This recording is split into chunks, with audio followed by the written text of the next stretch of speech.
আসসালামু আলাইকুম। তো সবাইকে অসংখ্য ধন্যবাদ। আশা করি যারাই এখানে অংশগ্রহণ করেছেন, মোটামুটি আমরা দীর্ঘ একটা পথ পাড়ি দেওয়ার পর এমসিকিউতে পাশ করে এখন লিখিতের জন্য প্রস্তুতি নিচ্ছি। তো আমাদের এই ক্লাসের মধ্যে আসলে আমরা এর আগে এমসিকিউ আকারে পড়েছি মোটামুটি 7টা সাবজেক্ট। আজকের ক্লাসটা যেহেতু আমাদের একটা উদ্বোধনী ক্লাস, তো এখানে জাস্ট আমরা ওভারভিউ এবং আইনটাকে কিভাবে পড়বেন সে রিলেটেড আলোচনা করব। পরবর্তী ক্লাসগুলোর আগে আমরা শিডিউল দিয়ে দিব যে কোন দিন কোন সাবজেক্টটা ক্লাস হবে, তাহলে আপনাদের জন্য সুবিধা হবে। তো আজকে যেহেতু একটা ওপেনিং ক্লাস, তো আমরা ওভারঅল আপনাদের ধারণা দেওয়ার চেষ্টা করব। আশা করি সেখান থেকে আপনারা অবশ্যই উপকৃত হবেন।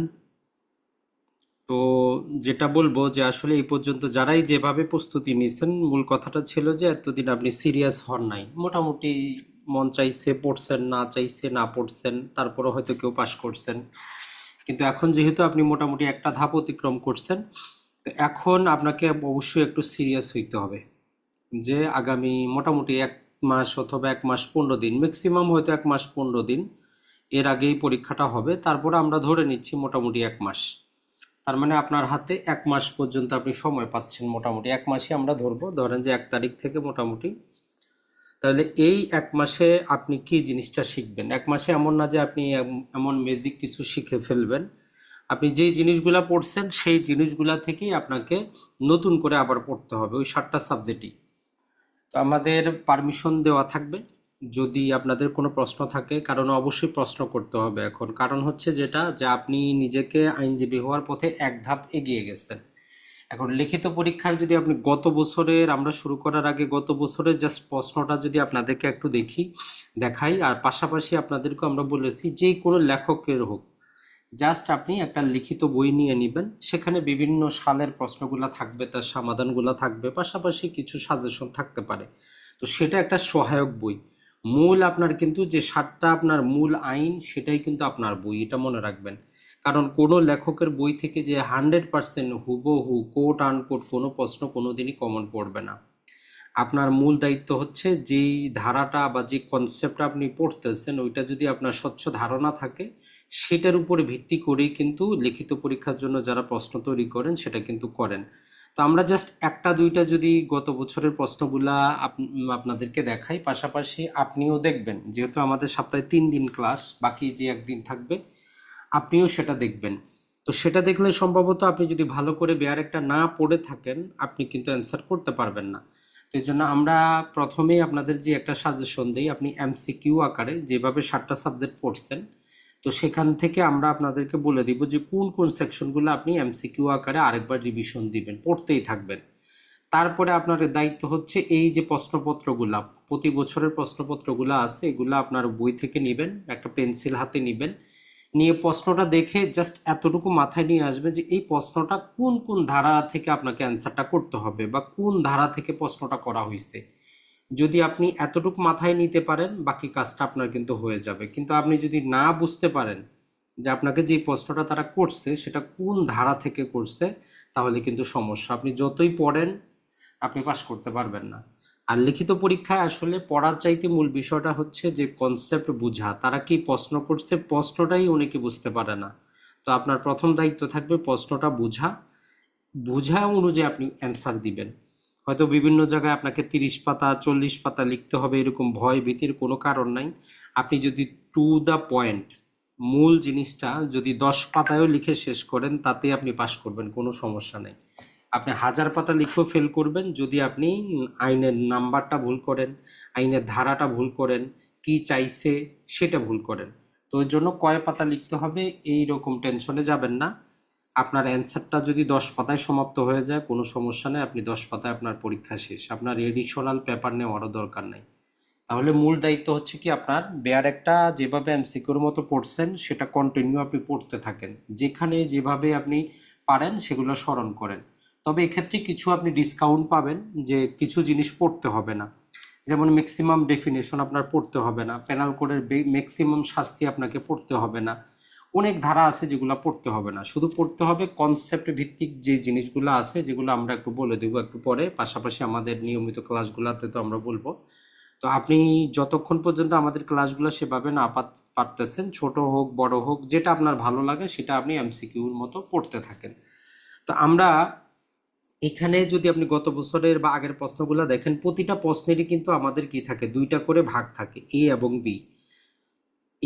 বি দুইটা করে আমাদের ভাগ থাকতেছে। তো তার আগে আরেকটা জিনিস জেনে নেন যে অনেকে জানেনই না যে আপনার কোন সাবজেক্ট থেকে কয়টা প্রশ্ন হবে।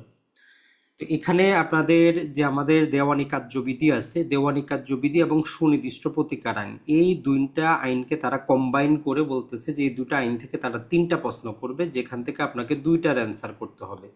শুধু এই দুটো আইনি ব্যতিক্রম, বাকি প্রতিটা থেকে দুইটা করে থাকবে, একটার অ্যান্সার করতে হবে। তাহলে দেওয়ানি কার্যবিধি এবং সুনির্দিষ্ট প্রতিকার আইন, দুইটা আইন থেকে তারা টোটাল তিনটা প্রশ্ন করবে, সেখান থেকে আপনাকে দুইটা অ্যান্সার করতে হবে। প্রতিটা প্রশ্নের জন্য আপনার 15 মার্ক নির্ধারিত, দুইটার জন্য 30, শুধু বার কাউন্সিলের জন্য 10। এই জিনিসটাকে মনে রাখবেন। আর এখন থেকে আমরা যে আইনগুলোকে ছোট ছোট নামে ডাকি, যেমন সিআরপিসি, সিপিসি, এই শব্দ বলা বাদ দিতে হবে। আপনি যখন আইনের নাম লিখবেন, যদি ইংরেজিতে লিখতে চান তাহলে যেমন এখানে আছে the code of civil procedure 1908, এই টোটাল শব্দটা লিখবেন। আর যদি বাংলায় লিখতে চান তাহলে দেওয়ানি কার্যবিধি 1908, এই পর্যন্ত গোটা শব্দটা আপনাকে লিখতে হবে। তো এখন থেকে আপনি ধীরে ধীরে একটু লেখার অভ্যাস করেন, যেহেতু লিখিত পরীক্ষা 4 ঘন্টা আপনাকে লিখতে হবে। এতদিন তো এমসিকিউর জন্য শুধু আপনি শুনছেন, তো এখন থেকে যখনই ক্লাসে আসবেন অবশ্যই একটা কলম খাতা হাতে নেবেন, ক্লাসটা শুনতে শুনতে কিছু লেখার চেষ্টা করবেন, তাহলে লেখার অভ্যাসটা আসবে। তাহলে প্রতিটা আইনের ক্ষেত্রে সর্বপ্রথম আপনার দায়িত্ব হচ্ছে আইনের একদম সঠিক অরিজিনাল নামটা আপনি লেখা আরম্ভ করেন এখন থেকে। তাহলে যদি বাংলায় লিখতে চান বাংলায়, আর ইংরেজিতে লিখতে চাইলে ইংরেজিতে, যেটা আপনার খুশি। তাহলে আমাদের এই যে the code of civil procedure 1908 অথবা দেওয়ানি কার্যবিধি 1908, সালটাও মনে রাখবেন, সালটাও আইনেরই নাম। অতএব সালটা বাদ দিবেন না, শুধু দেওয়ানি কার্যবিধি লিখলে যারা আপনার পরীক্ষা আপনার লিখিত পরীক্ষাটা কাটবে, তারা কিন্তু ম্যাক্সিমামই, যদি আমরা বলি বিচারক, তারা প্রথমে দেখে বুঝতে পারবে যে আপনার আইনের গভীরতা কতটুকু।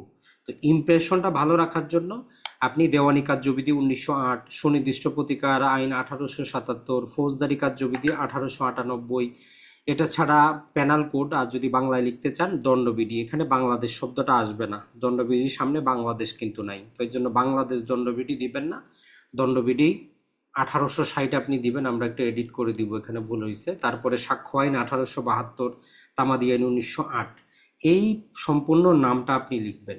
এইটা আপনি এখন থেকে প্রতিটা ক্লাসে ছোট ছোট করে লেখা আরম্ভ করেন, না হলে লিখতে গেলে আপনি তাড়াহুড়া করে কিন্তু এই ছোটখাটো মিস্টেকগুলো করলে দেখবেন যে আপনি হয়তো আপনি 15 অ্যান্সার করছেন কিন্তু পরীক্ষা পাইছেন মাত্র 5-6, কারণ এইরকম প্রতিটা ক্ষেত্রে যদি আপনি ভুল করেন নাম্বার কিন্তু কাটা যাবে। এটা এমসিকিউর মতো না যে সঠিক হলেই একদম 100% পাবেন, এটার মধ্যে আপনার লেখার মাধুর্যতাটাও কিন্তু নির্ভর করবে।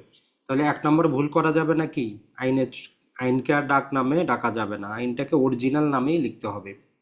তাহলে আমাদের সুনির্দিষ্ট প্রতিকার আইন, দেওয়ানি কার্যবিধি, দুইটা থেকে তিনটা প্রশ্ন থাকবে, আমাদেরকে দুইটার অ্যান্সার করতে হবে। আর বাকি যে আইনগুলো আছে প্রতিটা থেকে দুইটা দুইটা করে থাকে, আপনাকে একটা অ্যান্সার করতে হবে। আর শুধু বার কাউন্সিল, রুলস, অর্ডার এবং পেশাগত আচরণ যেটা আছে, এটার মধ্যে আপনার যে 10 মার্ক, এক একটা প্রশ্ন তার জন্য 10 মার্ক। তো টোটালি 100 মার্কে আপনি 4 ঘন্টা ব্যাপী আপনার পরীক্ষা হবে।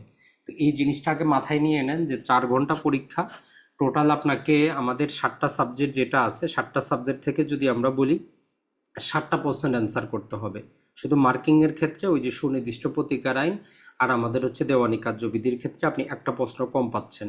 পৃথক পৃথকভাবে দিলে কিন্তু 14টা প্রশ্ন দিত, সেখান থেকে 7টা অ্যান্সার করতেন, কিন্তু তারা জাস্ট যদি আমরা বলি 13টা প্রশ্ন দিচ্ছে, তার মধ্যে আপনি 7টা অ্যান্সার করবেন। আর এখানে যেমন দেখলেন যে প্রতিটা প্রশ্নের মধ্যে দুইটা করে ভাগ থাকবে, এইটা আগে মাথায় নিয়ে নেবেন যে দেখেন যে নাম্বার 1 ক এবং খ। তো প্যাটার্নগুলো যদি আমরা দেখি, ক এর মধ্যে নর্মালি তারা যে কোনো একটা জিনিস বা একটা প্রশ্ন বা জিনিস জানতে চায়, যেটা বই থেকেই আপনাদের মোটামুটি মুখস্থর মতো করেই বুঝে শুনে লিখতে হয়। আর খ এর মধ্যে তারা একদম আপনাকে একটা প্রবলেমেটিক জিনিস দেয়, যেইটা আপনাকে ভালো করে বুঝে তারপরে অ্যান্সার করতে হবে, প্রতিটার মধ্যেই কিন্তু এরকম। তো এই জিনিসগুলো এখন আপনি বুঝবেন না, যখন আমরা আপনাদেরকে একবার অ্যাটলিস্ট বেয়ার থেকে বলে দিব যে এটা এইভাবে এইভাবে হয়, তখন আপনার প্রশ্নগুলো সহজ মনে হবে। এই জন্য আপনি অবশ্যই লিখিত একটা যে কোনো লেখকের বই নিয়ে নেন, খাতা কলম আবার নতুন করে ক্রয় করেন। বেয়ারেক্ট যদি আপনার কাছে থাকে ভালো, বেয়ারেক্ট গুলা নেন। আর এমসিকিউর জন্য যে লেখকের বইটা ব্যবহার করছেন ওইটা শুধু জাস্ট রিভিশন আকারে পড়তে থাকেন, এর চাইতে বেশি সেখান থেকে আর দরকার হবে না। তো এটা ছিল আমাদের বেসিক প্রাথমিক কথাবার্তা। এখন চলে আসি রিটেনের ক্ষেত্রে।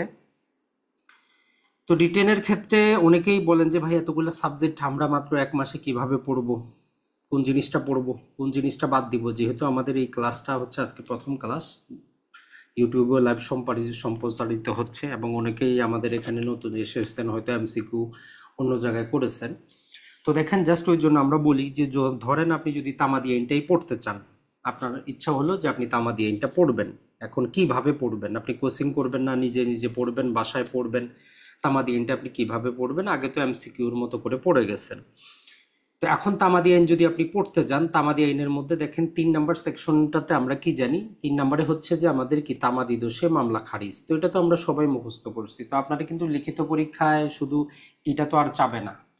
তো সেখানে আপনারা তারা কিছু প্রবলেমেটিক জিনিস দিয়ে বলবে যে এইটার ক্ষেত্রে আপনি কি মনে করেন। অ্যাজ এ অ্যাডভোকেট হিসাবে আপনার কাছে একজন মক্কেল আসলো, তাকে বিস্তারিত ঘটনা খুলে বলল, সেখানে তামাদির মেয়াদ কিছু দিয়ে দিল, ঘটনার মেয়াদ দিয়ে দিল, যে কত তারিখ থেকে কত তারিখে কি হইলো। এখন অ্যাজ এ অ্যাডভোকেট আপনি তাকে কি পরামর্শ দিবেন? মামলাটা করার জন্য পরামর্শ দিবেন, না বলবেন যে আপনারটা তামাদিতে বারিত হয়ে গেছে? তো এই যে প্রশ্নটা, এটার জন্য আপনার 3 নম্বর ধারা থেকে অ্যান্সারটা করতে হবে। তাহলে আপনি যখন 3 নম্বর ধারাটা পড়বেন, তো এখন আপনার বেয়ার একটা কিন্তু খুলতে হবে। বেয়ার এক খোলা ছাড়া আপনি পাবেন না।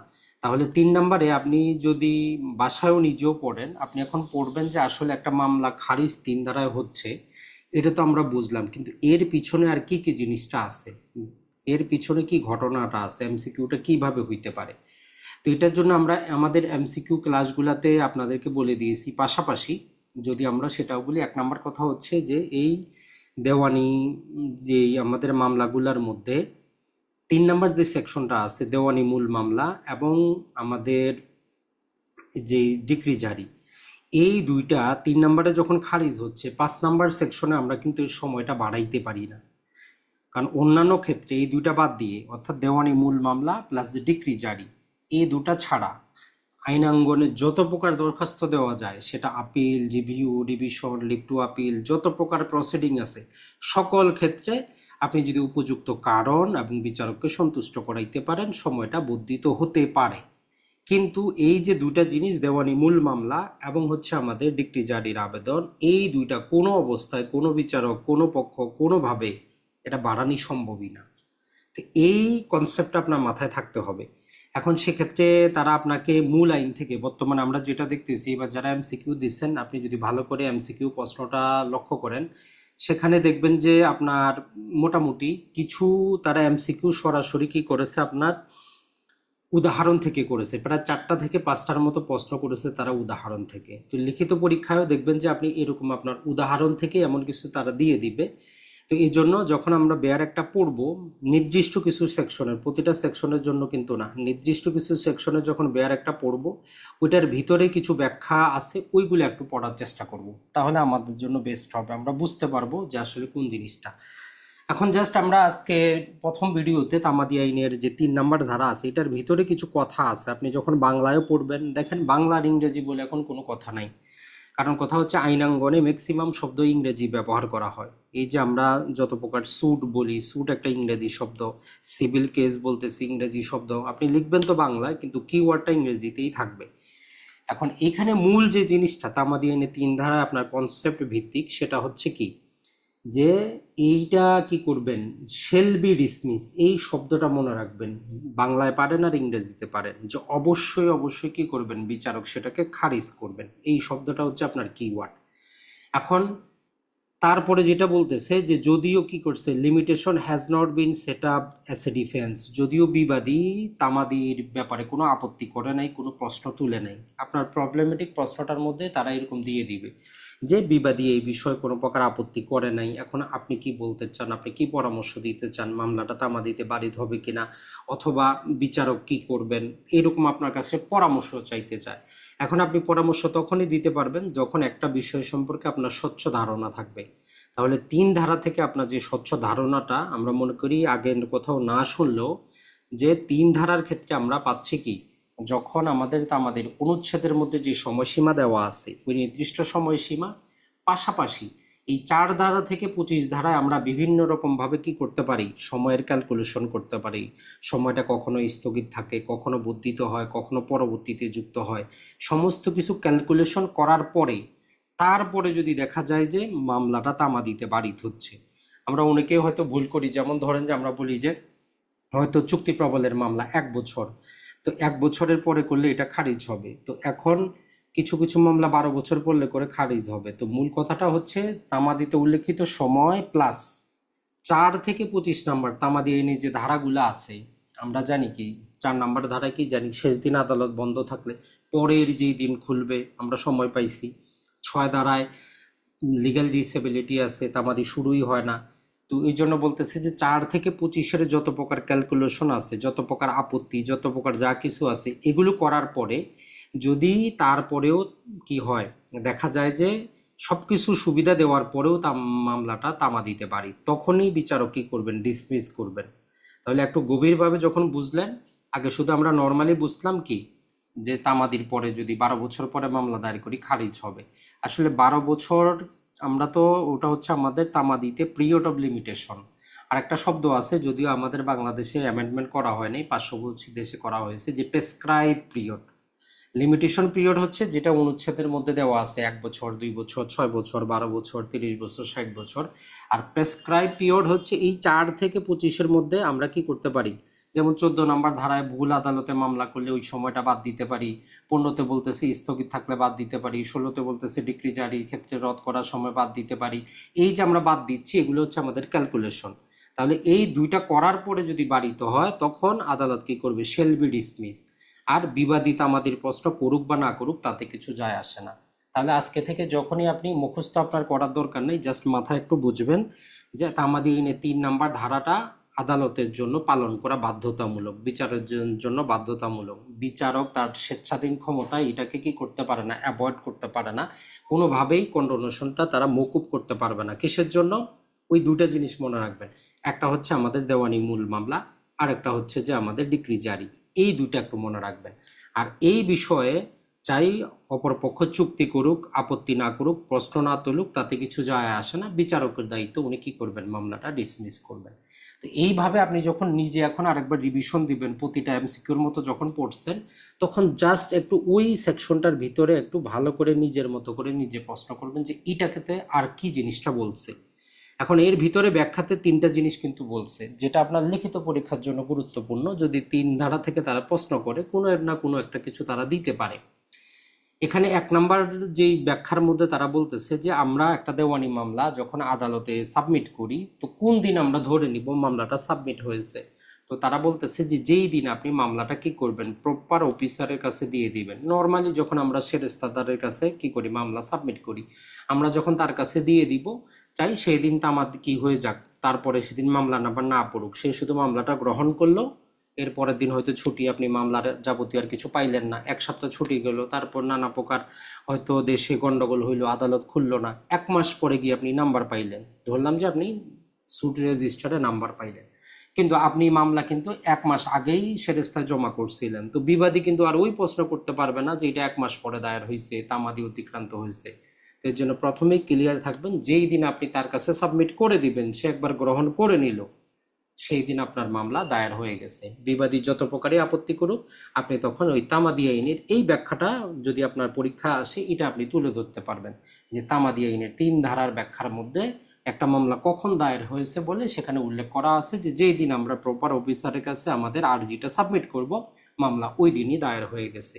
তো এই স্বচ্ছ ধারণাটা আপনার থাকতে হবে। 2 নম্বর হচ্ছে যে যখন একজন নিঃস্ব ব্যক্তি, গরিব ব্যক্তি, এটার জন্য আমরা অলরেডি সিপিসি পড়ে এসেছি, সেখানে আমরা জানি যে যার টাকার পরিমাণ 5,000 অথবা নির্দিষ্ট কোর্ট ফি দেওয়ার মতো সামর্থ্য নাই, তাকে আমরা প্রপার ব্যক্তি বা নিঃস্ব ব্যক্তি বা গরিব ব্যক্তি বলি। এখন এইরকম ব্যক্তিদের ক্ষেত্রে কি হয় যে তারা সর্বপ্রথম আদালতে অ্যাপ্লিকেশন দিতে হয়। যদিও বাংলাদেশে বাস্তব নিয়ম কিন্তু বর্তমানে ভিন্ন, খুব কম মামলা দায়ের হয়। তবে এই ক্ষেত্রে মামলা দায়েরের ক্ষেত্রে বলে যে আপনি আর্জিটা সহ সাবমিট করে দেন, দরখাস্ত প্লাস আর্জি দুটো একসাথে করতে হয়। তবে আইনে ওইরকম উল্লেখ নাই। আইনের কথা হচ্ছে আগে আপনি দরখাস্তটা দিবেন যে আমার কাছে কোর্ট ফি নেই, আমি মামলাটা দায়ের করতে চাই, আদালত যাতে আমাকে অনুমতি দেয়। তো নর্মালি বাংলাদেশের আদালতে আপনারা ভালো জানেন যে কোনো একটা অ্যাপ্লিকেশন ডিসাইড হইতে অ্যাটলিস্ট 2 মাস 3 মাস 6 মাস তো লাগবেই লাগবে। এখন এই 6 মাসে তার মামলা করার তামাদি তো এক্সপায়ার হইতেও পারে। তো ওই জন্য ওই গরিব ব্যক্তিকে বাঁচানোর জন্য বলতেছে যে যেই দিন উনি সর্বপ্রথম কি করেছেন, মামলা অ্যাপ্লিকেশনটা দিচ্ছেন, আমরা ধরে নিব যে মূল মামলা উনি ওই দিনে দায়ের করে দিচ্ছেন। এই স্বচ্ছ ধারণাটা যাতে আপনার থাকে, যদি কোনো প্রবলেমেটিক প্রশ্ন আসে এইরকম, নর্মালি এত গভীর থেকে যাওয়ার কথা না, কিন্তু আসতেও পারে, যেহেতু এবার এমসিকিউতে প্রায় 13,000 পাস করেছেন, আশা করা যায় যে প্রশ্নটা অবশ্যই কঠিন হবে। তারা চাইবে না কোনোভাবে যে 6 থেকে 7 হাজারের বেশি যাক। তো প্রশ্ন যদি কঠিন না হয় তাহলে তো সবাই পাস করবে। তো এই জন্য যখনই পড়বেন একটু আমরা কম পড়বো, কিন্তু ধারণাটা যাতে আমাদের স্বচ্ছ থাকে, এটা হচ্ছে মূল জিনিস। এটা মনে রাখবেন, আপনার 100-তে 80 পাইতে হবে না, এখানেও 100-তে 50 পাইলেই পাস। আশা করি বুঝতে পারছেন। আর তামাদি আইনের এই 3 নম্বর অংশে ব্যাখ্যার মধ্যে বলে যে যখন আমাদের যেমন বাংলাদেশের ইভেলি কোম্পানিটা কি হইলো, বন্ধ হয়ে যাচ্ছিল, আদালত লিকুইডার নিযুক্ত করলো, নানা প্রকার কিছু হইলো। তো এরকম ইভেলির কাছে ধরেন যে আপনি কোটি টাকা পান, নানা প্রকার সাপ্লাই করছেন, টাকা পয়সা দেয় নাই। এখন আপনি সমস্ত কিছু জানেন যে পাওনা টাকা আদায়ের সময়সীমা 3 বছর, এটা আপনার জানা আছে। এখন আপনি ধরেন যে কি করছেন, ওই ইভেলির লিকুইডেশন করার জন্য যদি আদালত কর্তৃক কোনো একজন ব্যক্তিকে নিযুক্ত করা হয়, আপনি তো তার কাছে দরখাস্তটা দিবেন যে স্যার আমি এর কাছে এত লাখ টাকা পাই, এই হচ্ছে ডকুমেন্ট। তো ধরেন ওই লিকুইডেটর তার যাবতীয় হিসাব করতে করতে 5 বছর লাগায় দিল, তো আপনার তামাদি কিন্তু 3 বছর। এখন হিসাব করার পর যে কোনো কারণবশত আপনার এই টাকাটা দিল না, তো আপনাকে তো আদালতে মামলাটা করতে হবে। তো এখন আপনি আদালতে গেলে নর্মালি অলরেডি আপনার তামাদি শেষ, কি হয়েছে, মাত্র 3 বছর সময় ছিল, 5 বছর পরে যাচ্ছেন। তো এইটাকে বাঁচানোর জন্য বলতেছে যে যেই দিন সর্বপ্রথম আপনি ওই আদালত কর্তৃক নিযুক্ত অফিসিয়াল যে লিকুইডেটর আছে তার কাছে অ্যাপ্লিকেশনটা দিয়েছিলেন, হিসাবপাতি জমা করছিলেন, আমরা ধরে নিব যে ওই দিনই আপনি ওই বিষয়ে মামলাটা দায়ের করে নিছেন। তাহলে তামাদি আইনের 3 ধারায় আমাদের 3টা ব্যাখ্যা খুবই গুরুত্বপূর্ণ। যদি প্রবলেমেটিক কোনো প্রশ্ন আসে, এই 3টা একটু মাথায় রাখবেন যে কোন দিন মামলাটা আমার সাবমিট হয়েছে বলে ধরবো, গরিব ব্যক্তি হইলে কোন দিন ধরবো, আর অফিসিয়াল লিকুইডেটর হইলে কোন দিন ধরবো। আশা করি এইভাবে যখন আপনি পড়বেন, তাহলে এখন থেকে যখন আপনি তামাদি আইনের 3 ধারা তামাদি দোষে মামলা খারিজ, এই শব্দটার সাথে এই কয়েকটা শব্দ বুঝবেন যে এটা আদালতের জন্য বাধ্যতামূলক। আদালত দেওয়ানি মূল মামলায় ডিক্রি জারিতে সময় বর্ধিত করতে পারে না। এইটা বিবাদী আপত্তি করুক বা না করুক তাতে কিছু যায় আসে না, বিচারকের দায়িত্ব, আদালতের দায়িত্ব তামাদিটা যাচাই করা। এইটুকু একটু মনে রাখবেন। আর 3টা উদাহরণ দেওয়া আছে এটা। তো এইভাবে যদি আপনি একটু আপনার এমসিকিউ পড়াটা আর একটু বাড়ান, তাহলে দেখবেন যে আপনার জন্য আরো ইজি হবে। তো এখন যেমন 4 ধারাটা আছে, 4 ধারাতে আপনার একটু জটিল কিছু কিন্তু প্রশ্ন নাই। 4 ধারা আগের মতোই এমসিকিউ, শেষ দিন যদি বন্ধ থাকে কি হবে, পরের যে কোনো দিন আপনি মামলা দায়ের করতে পারবেন। কিন্তু ধারাটা আপনার মনে রাখতে হবে, আপনি যখন আইনের মধ্যে লিখবেন আপনাকে তখন ওই গোটা সেকশনটা লিখতে হবে যে তামাদি আইন 1908-এর ধারা 4 মতে আমরা জানি। তাহলে ধারা 4 মতে এই পর্যন্ত আপনাকে লিখতে হবে। তারপরে আমরা জানি যে শেষ দিন যদি আদালত বন্ধ থাকে তাহলে পরবর্তী যেই দিন খুলবে আমরা সেদিন মামলা দায়ের করব। তো উপরে যদি এরকম কোনো প্রবলেমেটিক থাকে, যেমন গত বছরের আগের বছরে ছিল, কয়েকটা তারিখ উল্লেখ করে দিয়ে বলতেছিল বিচারক ছুটিতে ছিল, বিচারকের বাবা অসুস্থ ছিল, তো এই জিনিসগুলোর ক্ষেত্রে আপনাকে এরকম স্পেসিফিক সেকশন নাম্বারটা উল্লেখ করতে হবে। তাই এখন ওই সেকশন নাম্বারটা একটু মনে রাখার চেষ্টা করবেন। আর নর্মালি তামাদি আইনের মধ্যে প্রতিটা সেকশনই পড়বেন, কারণ অনেক ক্ষেত্রে ছোট ছোট টিকার মতো দেয়। আমরা যদি গত বছরের প্রশ্নটাও দেখি যে পেনাল কোড থেকে, দেখবেন যে এখানে যদি আমরা পেনাল কোডে যাই দেখবেন যে কিছু ছোট ছোট জিনিস টিকার মতো দিয়েছে। যেমন ধরেন যে গুরুতর আঘাত আর আঘাত, এটার মধ্যে পার্থক্য লিখেন। তারপরে মানুষ্যহরণ এবং অপহরণের মধ্যে পার্থক্য লিখেন। সাধারণ অভিপ্রায় 34 ধারা কমন ইন্টেনশন, আর 149 ধারা সাধারণ সাধারণ অভিপ্রায় এবং সাধারণ উদ্দেশ্য কমন অবজেক্ট, দুইটার মধ্যে পার্থক্য লিখেন। অবৈধ বাধা এবং অবৈধ অবরোধ, তার মানে কি আপনার ছোট ছোট জিনিসগুলা তারা কিন্তু মোটামুটি আপনাকে তুলে দিচ্ছে। দুইটার মধ্যে যদি 15 নাম্বার হয়, তাহলে আপনি যদি এখানে ধরেন যে 15, এখানে অ্যাটলিস্ট তারা তো কোনটাতে কত সেটা কিন্তু তারা বলে নেই, টোটালটার মধ্যে নাম্বার হচ্ছে কত তাদের সেখানে দিয়ে দিয়েছে তারা। এখানে যদি না, এখানে তারা ভাগ করে দিয়েছে ভালো, যে এটার মধ্যে 10 আর নিচেরটার মধ্যে 5, তাহলে দেখেন উপরেই আপনার 10 মার্ক। এটার জন্য পেনাল কোডের যখন আমরা পড়বো তখনও ওই রকম ভাবে মূল জিনিসটা আমরা পড়বো, শাস্তি মনে রাখার দরকার নাই, শুধু কনসেপ্টগুলা যেমন ধরেন যে চুরি জিনিসটা কি, বলপূর্বক আদায় কি, ডাকাতি কি, দস্যুতা কি। এটা ছাড়া আমাদের এই যে আঘাত, গুরুতর আঘাত, তারপরে হত্যা, তারপরে হচ্ছে যে আমাদের নরহত্যা, মানে কনসেপ্টটা কি, উপাদানটা কি, এইটা একটু মনে রাখবো, কারণ কোনবার কিভাবে তারা প্রশ্ন দিবে এটা তো আমরা জানি না। তো এই জন্য যেহেতু আমরা এমসিকিউর জন্য পড়ছি, তো আমাদের উচিত হচ্ছে ওগুলা রিভিশনের মধ্যে রাখা। তবে আপনার শাস্তি মুখস্থ রাখার আর দরকার নাই। তারপরে যখন আমরা ইয়ার মধ্যে যাব, তামাদি আইনের অনুচ্ছেদের যেই প্রকার, যত প্রকার তামাদি ছিল ম্যাক্সিমাম শুধু সুনির্দিষ্ট প্রতিকার আইনের গুলা বাদ দিয়ে অন্যগুলার আপনার দরকার নেই। ওইখান থেকে আপনার ওই কোনো তারিখ মনে রাখার দরকার নেই, শুধু যেগুলো সুনির্দিষ্ট প্রতিকার আইনের সাথে সুনির্দিষ্ট প্রতিকার সেগুলো একটু, কারণ যখন আপনি 5-এ 5 বা 15-তে 15 পাইতে চাবেন, তখন আপনাকে একটু কি করতে হবে, আপনার এক্সট্রা অর্ডিনারি ক্যাপাবিলিটি সেখানে দেখাইতে হবে, যে আপনি অনুচ্ছেদটা সহ জানেন যে এত দিনের মধ্যে চুক্তিটা দায়ের হচ্ছে। এই জিনিসটা একটু মাথায় রাখবেন। এরপরে আমরা আর যে জিনিসটা আপনাদেরকে একটু বলতে পারি, যে যেভাবে আপনি পড়াশোনাটা করবেন, এগিয়ে যাবেন, তাহলে দেখেন কনসেপ্টটা আমরা এইভাবে আপনি পড়বেন। এরপরে আমরা 5 নাম্বারটা যদি দেখি, 5 নাম্বারটাতে আপনি ছোট প্রয়োজনে আপনার নিজস্ব হ্যান্ড নোট রাখবেন, যে 5 নাম্বারটাতে উপযুক্ত কারণ বা বিলম্ব মওকুফ বা সময় বৃদ্ধি বা সাফিসিয়েন্ট কজ, এই যে একাধিক শব্দ আছে, যে কোনো একটা তারা কিন্তু দিতে পারে। বলতে পারে যে আপনি কি করেন, এই যে উপযুক্ত কারণটা ব্যাখ্যা করেন, 5 মার্ক দিয়ে দিল, 5 নাম্বারের যে 5 নাম্বার সেকশনটা আপনি ব্যাখ্যা করেন। তো এটা যদি আপনি শুধু 2 লাইনে লিখেন, 5 তো তারা আপনারে দিবে না। তো এটা আপনি লিখবেন কিভাবে? তো এই জন্য আপনাকে আগে এইখানে কি করতে হবে, উপযুক্ত কারণটা ব্যাখ্যা করতে হবে। ওইখানে যদি আপনি পড়েন 5টা জিনিস পাবেন, যে সেখানে আপিল বলা আছে, review, revision, leave to appeal এবং আদার যে কোনো প্রকার দরখাস্ত। তো এইটার পাশাপাশি আপনি তখন কি করবেন, ওই যে বাকি দুইটা আমরা 3 ধারায় পড়ে আসছি, কি দেওয়ানি মূল মামলা এবং ডিক্রি জারি, তখন আপনি এই 5টা যে আমরা 5 ধারা থেকে জানতে পারি, এই 5 প্রকার কাজে যদি আমাদের কি হয়, কোনো প্রকার আমরা উপযুক্ত কারণ দেখাইতে পারি, তাহলে আমরা সময়টা বৃদ্ধি করে নিতে পারবো। যদি আদালত সন্তুষ্ট হয়, আদালত তার বিবেচনামূলক ক্ষমতা প্রয়োগ করে আদালত চাইলে সময়টা বর্ধিত করে দিতে পারে। পাশাপাশি আপনি কি করতে পারেন, উপযুক্ত কারণ কি হইতে পারে এটা আপনি দিতে পারেন। আইনের মধ্যে কিছু দেওয়া আছে যে কেউ যদি কি করে, হাইকোর্টের প্রচলিত যে প্রথাগত অভ্যাস বা প্রথাগত নিয়মগুলো বুঝতে যদি তার অসুবিধা হয় বা সে যদি ভুল করে, এটা আইনের মধ্যে আছে। এর বাইরে আমরা কি জানি, এর বাইরে ধর যে কি করলো, বাদী অ্যাক্সিডেন্ট করলো, সড়ক দুর্ঘটনা হইলো, মানে এমন কিছু আপনি অজুহাত সেখানে দিতে পারেন, যে এটার জন্য আপনি একটা উপযুক্ত কারণ দেখাইতে পারবেন। বিচারক আপনাকে জিজ্ঞেস করলে তার তথ্য উপাত্ত দিতে পারবেন, যেমন অসুস্থ থাকলে আপনি হসপিটালের সার্টিফিকেট দেখাইতে পারবেন। অর্থাৎ উপযুক্ত কারণটা এমন হইতে হবে যেটা যুক্তিযুক্ত, যেমন আপনার ছেলের জন্মদিন, মেয়ের জন্মদিন, আপনার ভাইয়ের বিয়ে, বোনের বিয়ে, তো এগুলো উপযুক্ত কারণ কিন্তু হইতে পারে না। কমন সেন্সটা প্রয়োগ করবেন, যে যেটা ইমার্জেন্সি প্রকৃতির হয়। যেমন আপনি অ্যাক্সিডেন্ট করছেন, অথবা আপনার অফিসের যিনি ছিলেন উনি আপনার তারিখটা লিখে রাখতে ভুল করছে, আপনি ভাবছেন আরো 5 দিন পর্যন্ত সময় আছে একজন আইনজীবী হিসাবে, এখন পরে দেখতেছেন যে না, সময়সীমাটা ভুল লেখা আছে। তার মানে এমন কারণ যেটা একদম সিরিয়াস প্রকৃতির হয়।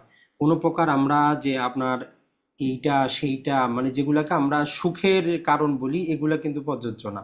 মানে আপনার দুঃখের কারণগুলা প্রযোজ্য। এখন দুঃখের কারণ আপনি যেটা নিতে পারেন, কোনো সমস্যা নেই।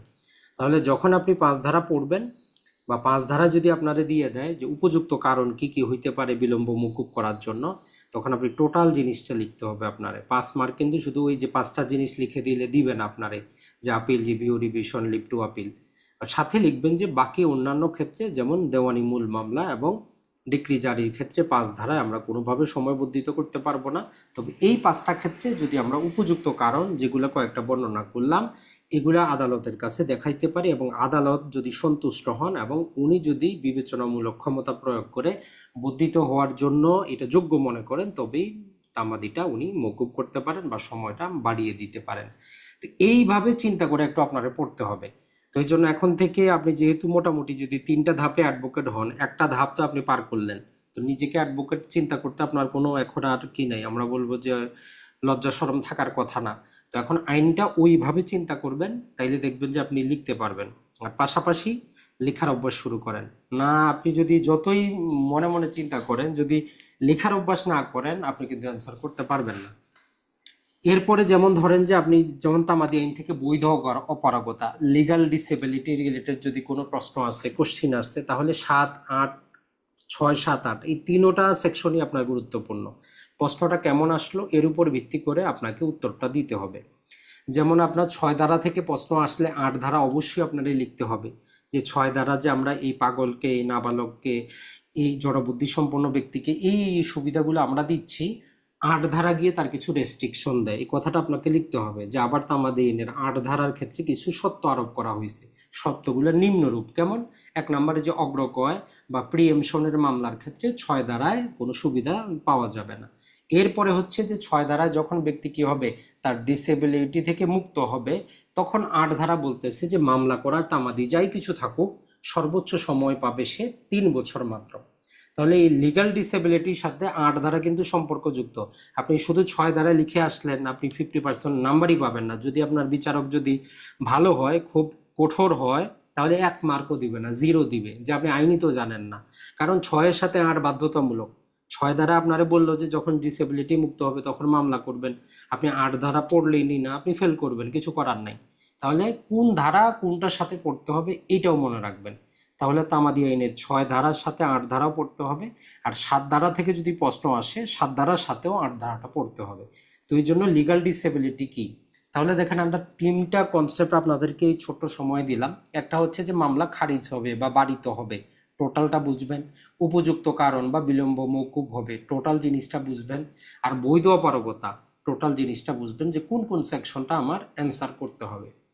এরপরে ধরেন যে উদাহরণস্বরূপ যদি কোনো ঋণের টাকা বা কোনো প্রকার স্বীকারোক্তি রিলেটেড আপনার কাছে কোনো প্রকার প্রবলেমেটিক জিনিস দেয়, আপনার কিন্তু 19, 20, 21 এই 3টা যেই আপনার সেকশন আছে, তিনোটাই একসাথে আপনার পড়তে হবে।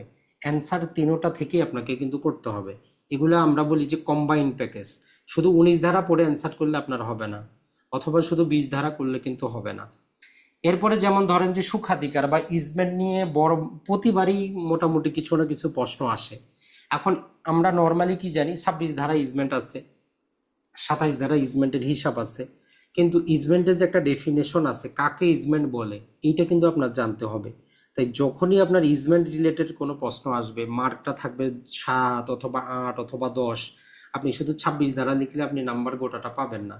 তাহলে ইজমেন্ট আগে প্রথমে আপনাকে ডেফিনেশনটা দিতে হবে, যে আমাদের সেকশন 2 ক্লজ 2 এর মধ্যে ইজমেন্ট বা সুখাধিকার কাকে বলে তার ডেফিনেশন বা সংজ্ঞা দেওয়া আছে। তো কি সংজ্ঞা দেওয়া আছে আপনার মতো করে আপনি লিখেন, যে ইজমেন্ট হচ্ছে এমন একটা অধিকার যেটা কোনো চুক্তি থেকে আসে না।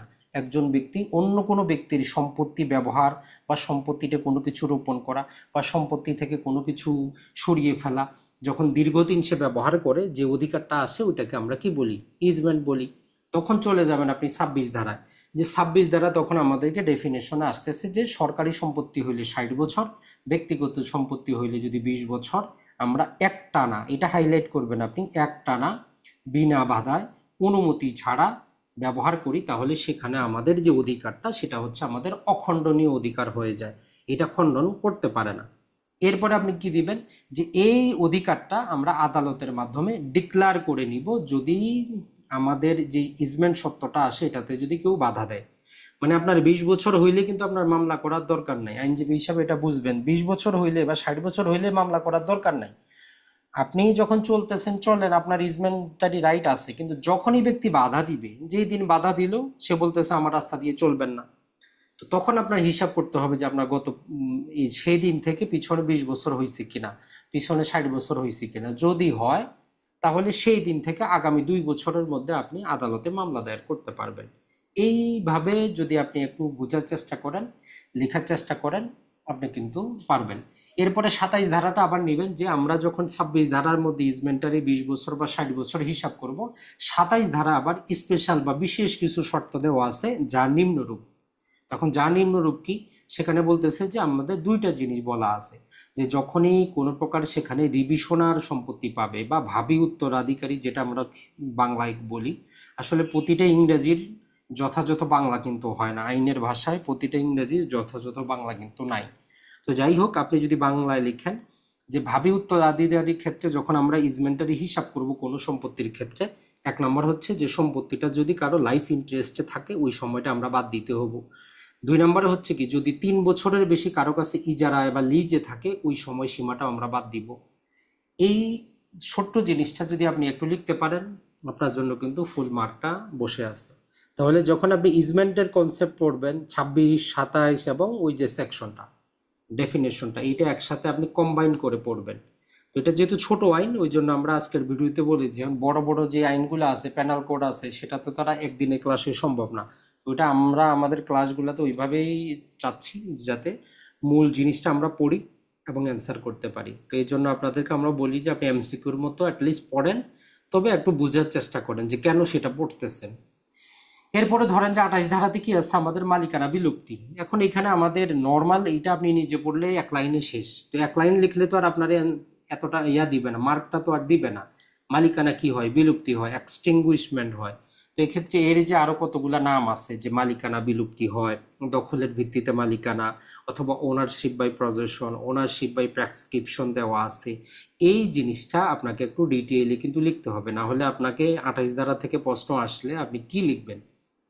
এইটার জন্য আপনার অবশ্যই অবশ্যই কোনো মেন্টরের দরকার আছে, অথবা যদি কোনো গাইড বই থাকে সেখানে কিছু কারণ দেওয়া আছে, একবার দেখে নেবেন। তাহলে দেখেন এই যে টোটাল তামাদি আইন থেকে আমরা যদি আপনাদের বলি মূল কনসেপ্ট আমরা কয়েকটা পাইলাম: মামলা খারিজ হওয়া, সময় বৃদ্ধি করা, বৈধ অপারগতা, ঋণের স্বীকারোক্তি দেওয়ার জন্য নতুন সময়, এবং সুখাধিকার আর সম্পত্তির অধিকার বিলুপ্তি। এর বাইরে আরো কিছু আছে কিভাবে আমরা ক্যালকুলেশন করব, তো সেটা তো আপনাকে ধীরে ধীরে বের করে পড়তে হবে। যেমন 12 ধারায় আমরা ক্যালকুলেশনটা কিভাবে করব, 13 ধারায় বিবাদী যতদিন বিদেশে থাকে ওই সময়টা বাদ দিব, 14 ধারায় ভুল আদালতের সময়টা বাদ দিব। তো ওই জন্য আমরা বলি যে এমসিকিউর মতো পড়ে রাখেন, ওইগুলাও কিন্তু কাজে আসবে। কারণ কোনো কোনো প্রশ্ন 3টা 4টা ধারাকে দিয়ে তারা করে, এটা একটু মনে রাখবেন। এখন যদি আপনি সুনির্দিষ্ট প্রতিকার আইনটা পড়তে চান, একটু যদি আমরা সংক্ষেপে বলি, প্রথমে আপনি বুঝবেন যে 5 ধারাটা আছে, ওই 5 ধারাটা আপনাকে পড়তেই হবে আবার। যে এখানে তবে আপনি একটু ডিটেইলি এখন পড়বেন। যদি আপনার 5 ধারায় দেয় যে সুনির্দিষ্ট প্রতিকার আইনের অধীনে সুনির্দিষ্ট প্রতিকারগুলো কি কি, একটু ব্যাখ্যাপূর্বক লিখুন, 5 মার্ক দিয়ে দিল। ওই প্রতিকার 5টাই, কিন্তু আপনি হেডিং দিয়ে দিবেন। তখন 1 নম্বর হচ্ছে কি, সম্পত্তির দখল গ্রহণ এবং অর্পণ, এইটুক হেডিং দিয়ে নিচে দেখবেন যে আদালত কি করতে পারে, যে যখন কোনো কেউ মামলা করবে ওই সম্পত্তিতে তার মালিকানা প্রতিষ্ঠিত হবে, আদালত ওই সম্পত্তিটা দখল গ্রহণ করবে এবং ডিক্রি জারির মাধ্যমে প্রকৃত মালিককে সেটা দিয়ে দিবে। প্রতিটা আপনি একটু একটু করে বিশ্লেষণ করে দিবেন, তখন দেখবেন যে আপনার এই 5 নম্বরের যে 5টা প্রতিকারে যেটা আমরা মুখস্থ করছি এমসিকিউর জন্য, সেটাই আপনার লিখিত পরীক্ষার জন্য কিন্তু একটা ছোটখাটো প্রশ্ন রেডি হয়ে গেছে। এরপরে ধরেন যে চুক্তি প্রবল, এখন বলতে পারে বিশেষত একটা জিনিস মনে রাখবেন, যখনই আপনি সুনির্দিষ্ট প্রতিকার আইন পড়বেন আপনার একটু চুক্তি আইন থেকে 3টা জিনিস পড়তে হবে। কারণ সুনির্দিষ্ট প্রতিকার আইন একটা এডিশনাল, চুক্তি আইনের বর্ধিত অংশ হচ্ছে আমাদের সুনির্দিষ্ট প্রতিকার আইন, কিন্তু আমরা তো আর চুক্তি আইনটা পড়ি না। সেখান থেকে আপনি জাস্ট একটা জিনিস পড়বেন নিজে দয়া করে কষ্ট করে, সেটা হচ্ছে যে একটা চুক্তি বৈধ হওয়ার জন্য কি কি কারণগুলো আছে। সাবালক হইতে হবে 18 বছর, পাগল হওয়া চলবে না, দেউলিয়া ঘোষিত হওয়া চলবে না। এই জিনিসটা সেখান থেকে পড়ে নেবেন। এটা ছাড়া বাতিল যোগ্য কোনগুলা, যেমন ধরেন যে কারো যদি কি করা হয়, আনডিউ ইনফ্লুয়েন্স থাকে, কোহেশন থাকে, কোনো প্রকার ফ্রড থাকে, তাহলে ওই চুক্তিগুলো বাতিলযোগ্য, মানে যার সমস্যা সে মামলা করলে বাতিল হবে। আর কিছু চুক্তি আছে যেগুলো শুরু থেকেই কি বাতিল, যেমন আপনি 17 বছরের একটা ছেলের সাথে কোনো চুক্তি করলে সেটা শুরু থেকেই বাতিল। এই 3টা কনসেপ্ট অবশ্যই অবশ্যই আপনি একটু চুক্তি আইন থেকে দেখে নেবেন আবার, না হলে আপনি কিন্তু সুনির্দিষ্ট প্রতিকার আইনটা অ্যান্সার করতে পারবেন না যে কেন এটা হচ্ছে, ব্যাখ্যা করতে পারবেন না তারা যেভাবে লিখিত চাচ্ছে। তো ওই 3টা জিনিস ওইখান থেকে একটু পড়বেন। পাশাপাশি এই যে চুক্তি প্রবল, আরেকটা সহজ টেকনিক দিয়ে দেই, বাস্তবে দেখবেন আপনি যখন আইনজীবী হবেন, চুক্তি আইনে বা এই আইনের অধীনে মানুষ ম্যাক্সিমাম আসবে আপনার কাছে জায়গা জমি রিলেটেড মামলা নিয়ে। জমি বেদখল হয়েছে, বায়না করছে, প্রবল হচ্ছে না, দলিলে ভুল হয়েছে, দলিল বাতিল করবে, এগুলা নিয়ে। তো এই জন্য সুনির্দিষ্ট প্রতিকার আইনে আপনি ওই যে জায়গা জমির দলিল রিলেটেড শব্দটা মাথায় রাখে যদি পড়েন তাহলে সহজ হবে আপনার জন্য। এই যে চুক্তি প্রবলটা আপনি যদি সাইটে একটু বায়নামা চুক্তি প্রবল লিখেন তাইলে আপনার বুঝে আসবে তাড়াতাড়ি। কারণ চুক্তি জিনিসটাকে এটা কিন্তু মাথায় ক্যাপস করবে না, কিন্তু আপনার আশেপাশে যখন সম্পত্তি ক্রয় বিক্রয় হচ্ছে তখন আপনার অনেকক্ষণ বাস্তবতার সাথে যখন মিলবে, তার প্রশ্নগুলো তারা কিন্তু ওইরকম করেই করতেছে। তো এই জন্য সুনির্দিষ্ট প্রতিকার আইনটা আপনি ওই জায়গা জমির জিনিসটা মাথায় রাখবেন, তারপর আইনটা পড়বেন। তাহলে আপনার বুঝে আসবে, আপনি একজন মক্কেলকে আপনার ক্লায়েন্টকে যে কথাগুলো বলবেন ওইটা এখানে লিখতে পারবেন। যেমন আপনার কাছে একজন আসলো যে আপনি নতুন নতুন অ্যাডভোকেট হয়েছেন, যে এরকম একটা বায়না করছি, এখন উনি তো সম্পত্তিটা কি করতেছে না, আমার রেজিস্ট্রি করে দিচ্ছে না, টাকা পয়সাও দিয়ে দিলাম কিছু, তো আপনি তখন বলবেন কি, হ্যাঁ তাইলে আপনি কি করেন, বায়না চুক্তি প্রবলের একটা মামলা করেন। তখন আপনি নিজেকে নিজে প্রশ্ন করেন যে চুক্তি প্রবল করতে তাইলে আমাদের কি কি শর্ত হবে। 21-এর এটা মনে করে নেন, এমসিকিউর জন্য আপনার মনে আছে যে অবশ্যই যাতে চুক্তিটা লিখিত এবং রেজিস্টারকৃত হয়। তাহলে মক্কেলটা আপনাকে জিজ্ঞেস করতে হবে যে ভাই চুক্তিটা কি রেজিস্ট্রেশন করছেন না শুধু নিজে লিখে রাখছেন। তার মানে ওই চুক্তিটা রেজিস্ট্রেশন করতে হবে। তাকে বলতে হবে যে ভাই মামলা তো করবো, টাকা পয়সা রেডি আছে কিনা, বায়নার বাকি টাকা ছাড়া তো মামলা দায়ের করা যাবে না। তো তার মানে এটা আপনার বাস্তবতার সাথে নিরিখে প্রশ্নটা করা হচ্ছে। তো এইটা আপনি যখন বাস্তব একজন ক্লায়েন্টকে সামনে রাখে উপদেশটা দিচ্ছেন, ওইটাই ওইখানে লিখবেন। আপনার ওইখানেই আপনাকে এরকম একটা সমস্যা রিলেটেড জিনিস দিয়ে দিবে যে এখন আপনি কি করেন, আপনি কি পরামর্শ দিবেন, বা মামলাটা করার জন্য কি কি কাগজপাতির কথা বলবেন। আপনি প্রয়োজনে যে গত বছরের প্রশ্নগুলো হয়েছে নিজে একবার রিডিং পড়ার চেষ্টা করবেন, তাইলে আপনার মাথায় চলে আসবে যে তারা কি চাচ্ছে। যারা আপনাকে প্রশ্ন করতেছে তারা চাচ্ছে যে এই পরীক্ষা পাশ করে আপনি অ্যাডভোকেট যে হবেন, ক্লায়েন্টকে সেবা দিতে পারবেন কিনা, নিজে আইনটা বুঝতেছেন কিনা। মূল কথা হচ্ছে এটা।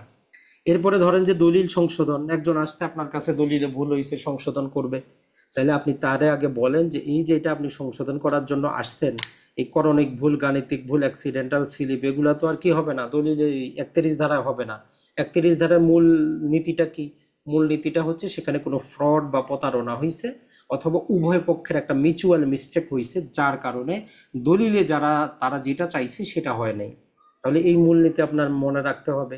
আপনি শুধু ধরেন যে তার একটা নামের ভুল হয়েছে, এটার জন্য দলিল সংশোধনের মামলা করলে মামলাটা খারিজ হবে। সেটার জন্য আপনি 42 ধারা ঘোষণামূলক মামলা করবেন। দলিল সংশোধন ওই দুইটা গ্রাউন্ডে করবেন, তাহলে ওই দুইটা গ্রাউন্ড আপনার মুখস্থ থাকতে হবে।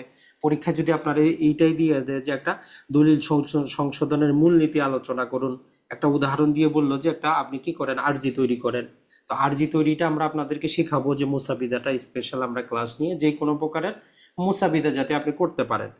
একদম সহজ, যেমন আমরা ক্লাস 9-10-এ আপনি দরখাস্ত লিখছেন, ছুটির দরখাস্ত, প্রধান শিক্ষক বরাবর সামনের টুকু আমাদের ফিক্স ছিল, পিছনের টুকুই ফিক্স ছিল, শুধু মাঝখানে কোনোদিন কি আপনার বোনের বিয়ে, আপনি অসুস্থ, বাবা বাসায় নেই, এই কারণগুলো আর কিছুই না। তাহলে মুসাবিদার মধ্যেও ওই হেডিং প্রথম অংশ ফিক্স, শেষের অংশ ফিক্স, শুধু মাঝখানের মধ্যে জাস্ট চেঞ্জটা করবেন। তো এটা আপনি যদি 1-2 দিন শুধু একটু প্র্যাকটিস করেন, মুসাবিদা একদম পানির মতো সহজ, কোনো ব্যাপার না। কিন্তু আপনার ওই যে কি কি জিনিসটা রাখবেন এইটা একটু আগে মাথায় রাখতে হবে, আমরা আজকে একটু জানানোর চেষ্টা করব। এরপরে আমরা মুসাবিদা রিলেটেড মূলত 4-5টার মতো আমাদের ক্লাস হবে, কারণ অনেক প্রকার মুসাবিদা আছে, যদি আমরা একটু বলে দেওয়ার চেষ্টা করি সামান্য। যেমন যে যে কোনো প্রকারের আপনি যখন একটা সিভিল স্যুট তৈরি করবেন, দেওয়ানি আর্জি তৈরি করবেন, এটার জন্য এক প্রকারের মুসাবিদা ফিক্সড একটা, আপনার লিখিত জবাবটা সামান্য একটু ভিন্ন। তো লিখিত জবাবের জন্য আপনার একটা অবশ্যই নিজে হাতে লিখিত মুসাবিদা করতে হবে। আমরা আপনাদেরকে ফরম্যাটটা দিব, কিন্তু আপনাকে অবশ্যই হাতে লিখতে হবে, কারণ পরীক্ষা আসলে তো আপনি নিজে লিখবেন। এখন যতই আপনি দেখেন, যদি নিজে একবার না লিখেন সম্ভব না।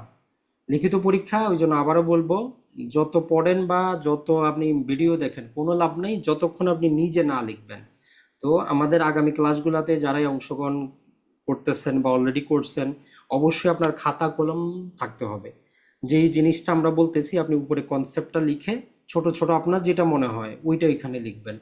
কারণ আমরা চাই না যে আপনি সব জানেন কিন্তু আপনি 4 ঘন্টায় লিখতে পারলেন না, তো এরকম করে তো লাভ নেই। আমরা চাই যে আপনি যেহেতু প্রথম ধাপ অতিক্রম করছেন, দ্বিতীয় তৃতীয় ধাপ অতিক্রম করে নিজেকে একজন যোগ্য আইনজীবী হিসাবে প্রতিষ্ঠা করেন। তাহলে যে কোনো প্রকার আর্জি কিভাবে আমরা একটা মামলা করব, এর বিপরীতে যখন আপনার কাছে সমন আসার পর বিবাদের আইনজীবী হিসাবে কিভাবে আপনি কি করবেন, লিখিত জবাবটা লিখবেন। এই দুইটা দেওয়ার পর যখন আমাদের কি করতে হবে, কোনো কারণবশত প্লিডিংটা কর্তন করতে হবে অথবা সংশোধন করতে হবে, তার জন্য একদম এক পাতার সামান্য, একবার দেখলে আপনি পারবেন, কিন্তু অভ্যাসটা আপনার থাকতে হবে। এটা ছাড়া কোনো কোনো ক্ষেত্রে আপনার সময় বৃদ্ধি করতে হবে। পরবর্তী ডেটে শুনানি চাবেন, জামিনের আবেদন করবেন, ফৌজদারি মামলা হইলে আপনি নালিশ, এফআইআর, জিডি, নর্মালি একদম সিম্পল জিনিসগুলো একবার যদি আপনি ট্রাই করেন অটোমেটিক আপনি পারবেন। এটা ছাড়া যে বার কাউন্সিলের ক্ষেত্রে আরেকটা কথা বলে নিই, বার কাউন্সিলটা আপনারা অলরেডি মুখস্থ কিন্তু করতে পারেন, সেখানে মুখস্থ বিদ্যা চলে। বার কাউন্সিলে কোনটা মুখস্থ বিদ্যা চলে, যে বার কাউন্সিলের আপনার কাজটা কি, মোটামুটি কয়েক প্রকারের 10 প্রকারের কাজ আছে, ওইটা একদম মুখস্থ করে নেবেন। 42টা যে বিধি আছে হেডিংটা মুখস্থ করে নেবেন, শুধু 42টা হেডিং, বাকিটা আপনি নিজেই বানিয়ে লিখতে পারবেন। এই দুটো এখান থেকে একদম মুখস্থ করে ফেলবেন, এটা তার কিছুই নেই। আর যে বাকি অন্যান্য জিনিসগুলো আছে ওইগুলো অতটা গুরুত্বপূর্ণ না। আরেকটা জিনিস যে বার ট্রাইব্যুনালে কোনো অ্যাডভোকেটের বিরুদ্ধে আপনি যে মামলা দায়ের করবেন তার ফরম্যাটটা মোসাবিদাটা একটু শিখে নেবেন। এই তিনটা যদি আপনি করে নিতে পারেন মোটামুটি আপনি 50% কনফিডেন্ট যে আপনি পারবেন। দুইটা প্রশ্ন থেকে একটা অ্যান্সার দিতে হবে, একটা আপনার কমন পড়বেই পড়বে, এটা একটু মনে রাখবেন। আর চুক্তি আইনের অধীনে যেমন আমরা দখল উদ্ধারের মামলার জন্য আর্জি হইতে পারে, চুক্তি প্রবলের জন্য, দলিল সংশোধনের জন্য, চুক্তি রদ, দলিল বাতিল, ইনজাংশনের, তো এগুলোর জন্য একটু ভিন্ন ফরম্যাটে এগুলো সামান্য প্রকার চেঞ্জ করার প্রয়োজন হয়। এরপরে এই যে সিম্পল যেটা আমরা বললাম জেনারেল ডায়েরি করেন, কিছু এজাহার করেন, এই কয়েকটাও যদি আপনি পারেন দেখবেন যে কোনো না কোনো একটা আপনার কমন পড়ে গেছে, কোনো সমস্যা নেই। কিন্তু আপনারা আমরা বারবার যেটা বলতেছি লিখতে হবে, লেখা শুরু করতে হবে। তাহলে আমরা যেই আইনটা আপনাদেরকে দেখাই দিলাম এভাবে যেমন পড়বেন, পাশাপাশি মুসাবিদাটাও আপনি নিজে নিজে শিখে নেন। যারা কোচিং করবেন না, যাদের আর্থিক সমস্যা আছে অথবা নিজে আগে থেকে পারেন, কোনো সমস্যা নেই, আপনি বাসায় বসে দরখাস্তগুলো মুসাবিদা করেন, কনসেপ্ট ভিত্তিক পড়াশোনা করেন, এমসিকিউর মতো পড়ে যান, দেখবেন যে আপনি অ্যান্সার করতে পারবেন। আর শুধু অ্যান্সারটা লেখার সময় যে ভুলগুলো আপনি করবেন না, আমরা যেটা বলে দিলাম, অতিরিক্ত চালাকি করার কোনো দরকার নেই। আর যদি দেখবেন যে অনেক গাইড বইয়ে বিভিন্ন প্রকার মামলা রেফারেন্স দেওয়া আছে বিভিন্ন প্রকার, তো নর্মাল ক্ষেত্রে আপনার দরকার নেই। কিন্তু কোনো কোনো জিনিস যেইগুলার ক্ষেত্রে ওই ডিএলআর এর নাম্বারটা না দিলে আপনার হবে না। কেমন, যেমন ধরেন যে আমরা তামাদি আইনের 4 ধারায় কি জানি, শেষ দিন যদি আদালত বন্ধ বন্ধ থাকে পরের দিন মামলা দায়ের করব। এখন সেই অনেক পুরাতন একটা আদালতের ডিএলআর হচ্ছে কি, যদি বিচারক ছুটিতে থাকে তাহলে ওই দিনটা বন্ধ। এখন আপনি যদি এইটা যদি দিতে চান বা আপনার কাছে যদি এটা চলে আসে যে বিচারক যদি ছুটিতে থাকে আদালত বন্ধ, আপনি এই যে কথাটা লিখছেন তার আইনে তো মধ্যে তো ওইটা নাই। আপনি যখন লিখবেন যে 4 ধারা অনুযায়ী, আইনের মধ্যে তো ওই কথাটা নাই। তো তখন আপনার এই ওই ডিএলআরটা উল্লেখ করতে হবে। এর বাইরে নর্মাল ক্ষেত্রে আপনার কোনো ডিএলআর উল্লেখ করা দরকার নাই এই শেষ সময়ে। যারা হয়তো আগে থেকে পড়াশোনা করেছেন ভালো, যাদের বিভিন্ন ডিএলআর বা বিভিন্ন গুরুত্বপূর্ণ মামলার জিনিসগুলো আপনার মনে আছে, আপনারা মনে রাখেন। এই 1 মাসে আপনি অযথা ওই টেনশনে যাবেন না, তখন দেখবেন যে জানা জিনিসটা ভুলে গেছেন। শুধু ওই ক্ষেত্রে ডিএলআর বা বিভিন্ন নজিরগুলো উল্লেখ করবেন যেইটা আপনি লিখতেছেন যার বিপরীতে আইনে নাই, আইনে দেওয়া নাই। তখন যদি ওইটা আপনি লিখেন অবশ্যই অবশ্যই আপনার ওই রেফারেন্সটা দিতে হবে যে এত নাম্বার মামলার মূলে এই জিনিসটা হচ্ছে, এটা মনে রাখবেন। আর ওই 40 পাতা 50 পাতা লিখতে হবে এমন কোনো কথা না, আপনি ওগুলা লেখার আপনার কোনো কাজ নাই। আপনার প্রশ্ন সে অনুযায়ী অ্যান্সার যদি আপনার 5 পাতায়ও শেষ হয়ে যায় আপনার তাতেই যথেষ্ট। কারণ যারা আপনি কিন্তু যদি আমি নিজেকেই যদি আপনাকে যদি আপনার প্রশ্নটা যদি কাটতে দেই, যে আপনি প্রশ্নটা কাটেন, আপনার দৃষ্টিটা সর্বপ্রথম যাবে যে এই ছেলেটা প্রশ্নটা বুঝছে কিনা, কত নাম্বার থেকে করা হয়েছে। যখন আপনি দেখবেন যে হ্যাঁ আপনি নাম্বারটা এত নাম্বারটা ঠিক লিখছেন, ক্যালকুলেশনটা আপনার কাছে চাইছে প্রতিকারটা কি, শেষে শুধু দেখবে আপনার প্রতিকারটা ঠিক আছে কিনা, যে হ্যাঁ আমি এরকম, যেমন আমরা বললাম যে বায়না চুক্তির ক্ষেত্রে আপনি তারে পরামর্শ দিলেন যে ভাই আপনি তামাদির মধ্যে আছে মামলা দায়ের করা যাবে, শেষে শু দেখে যে যায় কিনা, তাহলে সে দেখতেছে 12 ধারা ঠিক আছে কিনা, 21-এর ঠিক আছে কিনা, যায় কিনা। মাঝখানে যদি একদম আপনার গুরুতর কোনো করণিক মিস্টেক না হয় আর অন্য কিছু কেউ দেখে না, কোনো যারা খাতা কাটে কেউ দেখে না, কারোর কাছে এত সময় নাই যে আপনার খাতাটা একদম প্রতিটা অক্ষর দেখবে। তো এই জন্য আপনার উচিত হবে আইনের নাম্বারটা যখন ধারাটা লিখবেন একটু হাইলাইট করবেন, যাতে বিচারক বুঝতে পারে যে আপনি কত ধারা থেকে লিখতেছেন। সঠিক থাকলে বাকি ভিতরে আর কিন্তু তার দেখার মতো সময় নেই। আর শেষে যখন আপনার ফাইনাল যেই ডিসিশনটা আপনি জানাচ্ছেন যে এ বিষয়ে আপনি কি মনে করেন, যে কয় লাইনে জানাচ্ছেন ওই কয় লাইন যাতে আপনার কোনো ভুল না হয়, সহজ কথা হচ্ছে এটা। আর আইনের ভাষা যেভাবে আছে এইভাবে লেখার দরকার নেই, আপনার নিজের ভাষা আপনি লিখতে পারবেন, কোনো সমস্যা নেই, বা বইয়ে যেই ভাষা বলা আছে ওই ভাষায় লেখারও কোনো দরকার নেই। এই ভীতিগুলা দূর করেন, দেখবেন যে আপনার কাছে ইজি মনে হবে। লিখিত পরীক্ষা অত কঠিন কিছু না, যদি যে বললাম যে একটা প্রশ্ন লেখার যদি ধরনটা আপনি বুঝতে পারেন। এরপরে যদি আমরা সিপিসিটা জাস্ট একটু আপনাদেরকে বলি, সিপিসি নিয়ে অনেকেরই অনেক টেনশন, আদেশ অনেকগুলো, কিভাবে আমরা কি করব। মূল কথাটা হচ্ছে যে আপনি একজন আইনজীবী যখন হবেন, মানুষ আপনার কাছে আসবে মামলা করার জন্য। এই মামলা করাটাই তো হচ্ছে যে আপনি আরজি তৈরি করবেন, তো আরজি তৈরি করার জন্য কি লাগে সেটা তো এখন আপনারই দরকার, আপনাকে বলতে হবে কেন। এখন আপনিই তো খুঁজবেন যে আমি একটা মামলা দায়ের করবো, আরজিটা কিভাবে লিখবো, এইটা যাতে আপনার মনের মধ্যে আসে যে আমি এখন আরজিটা কিভাবে লিখবো। যখন বিবাদী আসবে আপনার কাছে একটা নোটিশ নিয়ে যে স্যার আমার বিরুদ্ধে এইটা মামলা হয়েছে, একটু আপনি একটু আমার কি হন মামলাটা দেখেন, তো এখন লিখিত জবাবটা কিভাবে লিখবেন, এটা তো আপনার নিজে থেকে প্রশ্ন করেন যে আমি কিভাবে লিখবো, কোন জিনিসটা আমার দরকার হবে।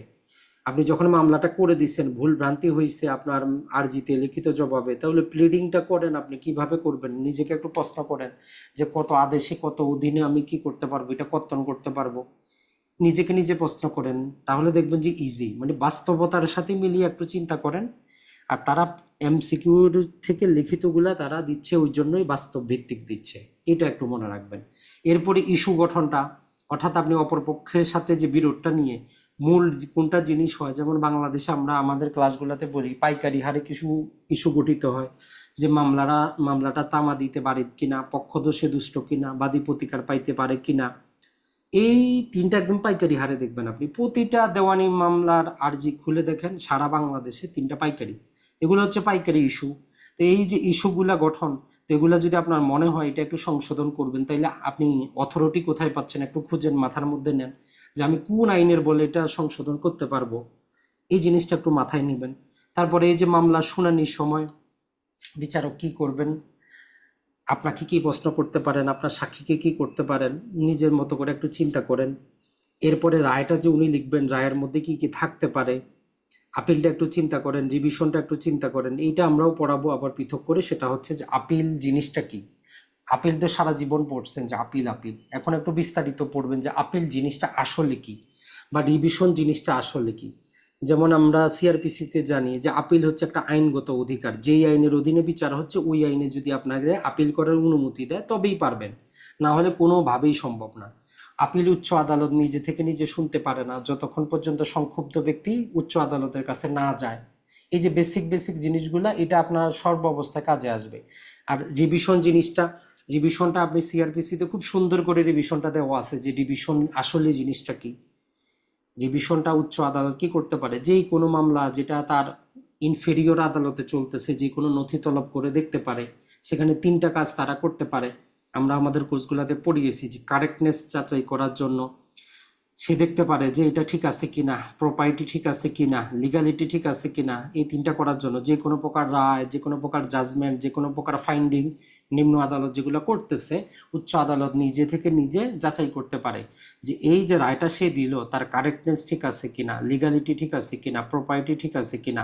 এখন এই যে শব্দগুলো আমরা বললাম, এগুলো আবার ব্যাখ্যা, যেমন প্রপার্টি ঠিক আছে কিনা, যেমন ধরেন যে একটা চুরির মামলা সব সাক্ষ্য প্রমাণ দ্বারা প্রমাণিত হয়েছে, বিচারক কি করলো, চোরকে 7 দিনে শাস্তি দিল। এখন আপনি কি বলবেন, আমরা জানি শাস্তি দেওয়া বিচারকের কি ডিসক্রিশনারি ক্ষমতা, সে 3 বছর পর্যন্ত দিতে পারে, তার মন চাইছে সে 7 দিন দিছে। এখন আপনি যদি বিবাদীর আইনজীবী হন বা আপনি বাদীর আইনজীবী হন, আপনি বলবেন যে এটা আবার কি হইলো, এত মামলা করে আমার লাভটা কি হইলো, শুধুমাত্র 7 দিন তারা শাস্তি দিছে। তখন আপনি ডিভিশনে যাবেন যে এই মামলা বা এই রায়ের প্রপার্টিটা ঠিক নাই, বিচারক সব তো ঠিক করছে, কিন্তু রায়টা সে কি দিয়েছে, মাত্র 7 দিন দিছে, যেটা আসলে ঠিক না। এইটা হচ্ছে রিভিশন। তো রিভিশন যেমন আদালত নিজে থেকে নিজে করতে পারে, সংক্ষুব্ধ ব্যক্তি আদালতে করতে পারে। এরপরে রিভিশনের সাজা যদি বাড়াইতে চাই আমরা, সিআরপিসিতে বলা আছে অবশ্যই বিবাদীকে শুনতে হবে। রিভিশনের ক্ষেত্রে শুধু আইনগত জিনিসটাই তুলে ধরতে পারবো, আপিলে আমরা আইনগত ঘটনাগত দুইটা জিনিস নিয়ে কথা বলতে পারবো। তো এরকম যদি আপনারা দিয়ে দেয় যে রিভিশন এবং আপনার আপিলের মধ্যে পার্থক্য করুন, 5টা পার্থক্য লিখুন, তো এটা তো আপনার বইয়ের মধ্যে আপনি পাবেন না, আপনাকেই বের করতে হবে। এইভাবে যদি আপনি একবার চিন্তা করেন, দেখবেন যে অটোমেটিক যে রকমই প্রশ্ন করুক আপনি পারবেন। শেষে অ্যাটলিস্ট না পারলেও আপিলটা কত ধারা থেকে কত ধারায় আছে, ডিভিশন কোন জায়গায় আছে, ওইটাও আপনার একটা পার্থক্যের কারণ হয়ে যাবে। তো এইভাবে একটু কনসেপ্ট ভিত্তিক আপনি চিন্তা করেন, হয়ে যাবে আপনার জন্য। এটা ছাড়া ধরেন যে দেওয়ানি মামলায় কমিশন জিনিসটা কি একটু বোঝার চেষ্টা করবেন এখন নিজে নিজে। এই রিসিভার জিনিসটা কি, নিষেধাজ্ঞাটা কেন পাবেন, কিভাবে পাবেন, খুবই গুরুত্বপূর্ণ, রিভিউ গুরুত্বপূর্ণ।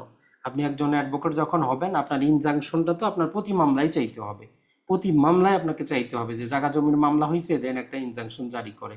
তা আসলে ইনজাংশন কি কি গ্রাউন্ডে পাইতে পারেন একটু চিন্তা করেন। ওই যে ভাড়াটিয়া ভাই বোনের মধ্যে দ্বন্দ্ব, বাপের সম্পত্তি নিয়ে, ঢাকা শহরে বাড়ি আছে, প্রতি মাসে 10 লাখ টাকা ভাড়া আসে, ভাই সবগুলা নেয়, বোনকে দেয় না, বাটোয়ারা মামলা হয়েছে, সাথে একটা অ্যাপ্লিকেশন দেন যে রিসিভার নিয়োগ করে দেন, মানে ওই ভাড়াগুলা তৃতীয় পক্ষ উঠাক। কারণ ভাই হচ্ছে কি, আপনি সেখানে উল্লেখ করবেন ভাই টাকা পয়সা নষ্ট করে ফেলবে, সে অবৈধ কাজে খরচ করবে, মামলা রায় পাইলেও আপনি পাবেন না, টাকাগুলা পাবেন না, তো রিসিভারটা নিয়োগ করে দিব। তো এই রিলেটেড আইন কি বলতেছে, তখন আপনার দায়িত্ব যে কত ধারায় আছে, 75-এ আছে নাকি আমাদের কত ধারায় আছে, ধারাটা একটু খুঁজেন যে রিসিভার কোথায় পাবো, আদেশটা একটু খুঁজেন।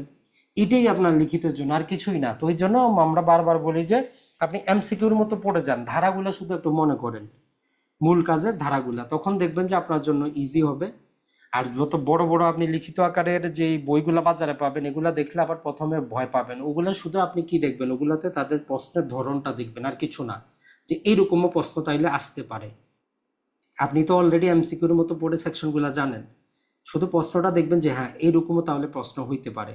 তাহলে আগে থেকে আপনার প্রস্তুতিটা থাকলো। যেমন আমাদের এমসিকিউ কোর্সে আমরা বলেছি যে কি 10টা প্রশ্ন আপনি কোনোদিন দেখেন নাই এরকম হবে, 10টা প্রশ্ন কনফিউশনে থাকবে, 80টা আপনি আপনার পড়া জানাশোনার মধ্যে থাকবে। তো সেই রকমই হয়েছে এবার যে এমসিকিউটা হয়েছে, 5টা প্রশ্ন এমন হয়েছে যেটা আমরা কোর্সে পড়াই নেই, আমরা নিজেই পড়াই নেই। টোটাল হিসাব করে সেই মোটামুটি 15টা প্রশ্ন ছিল কি আননোন, বাকি 85টাই ছিল একদম টু দ্য পয়েন্ট। তো এটা যদি আপনি আগে থেকে মানসিকভাবে প্রস্তুতি নেন, আপনার ওই পরীক্ষা কেন্দ্রে টেনশনের কোনো কারণ ছিল না যে হইতেই পারে এরকম।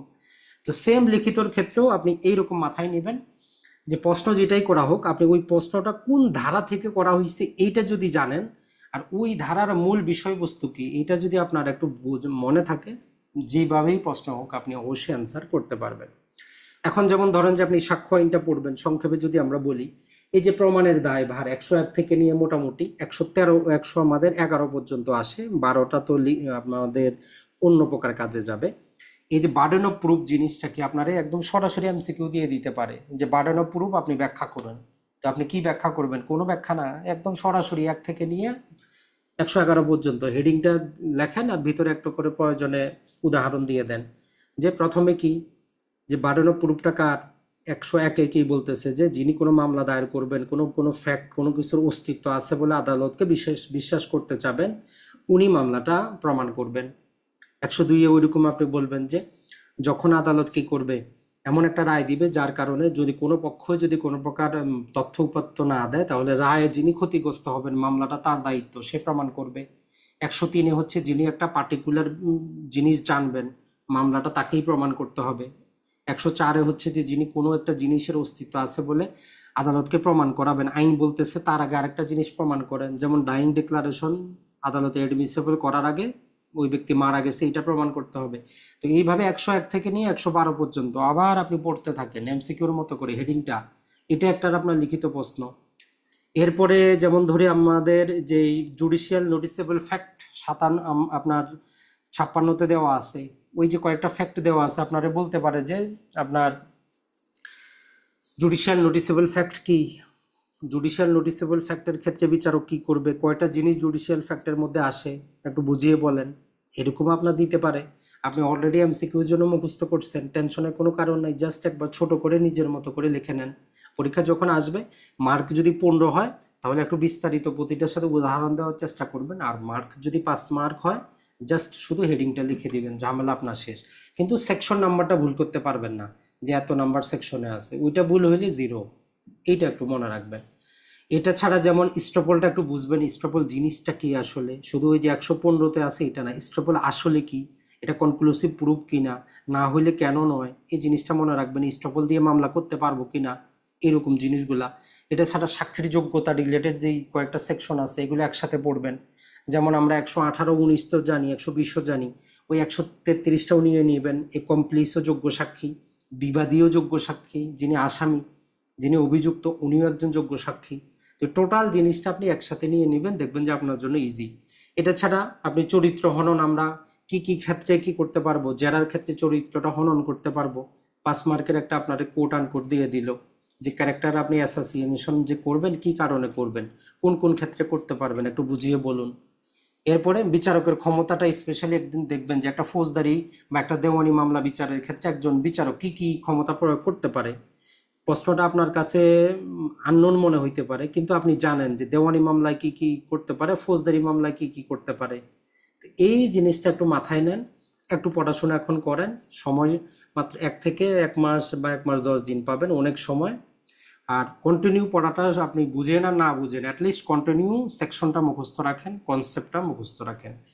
দণ্ডবিধির ক্ষেত্রে আমরা যেটা বলবো, দণ্ডবিধিতে আপনি যে কাজটা করেন, যারা বাসায় প্রস্তুতি নিচ্ছেন, সেটা হচ্ছে যে আপনি কি করেন, এই যে জেনারেল এক্সেপশন যেগুলো আছে আমাদের 76 থেকে নিয়ে আপনার 106 পর্যন্ত, এটার হেডিংটা আগের মতো করে এমসিকিউর মতো করে মুখস্থ রাখেন, প্রতিটা হেডিংটা মুখস্থ রাখতেই হবে।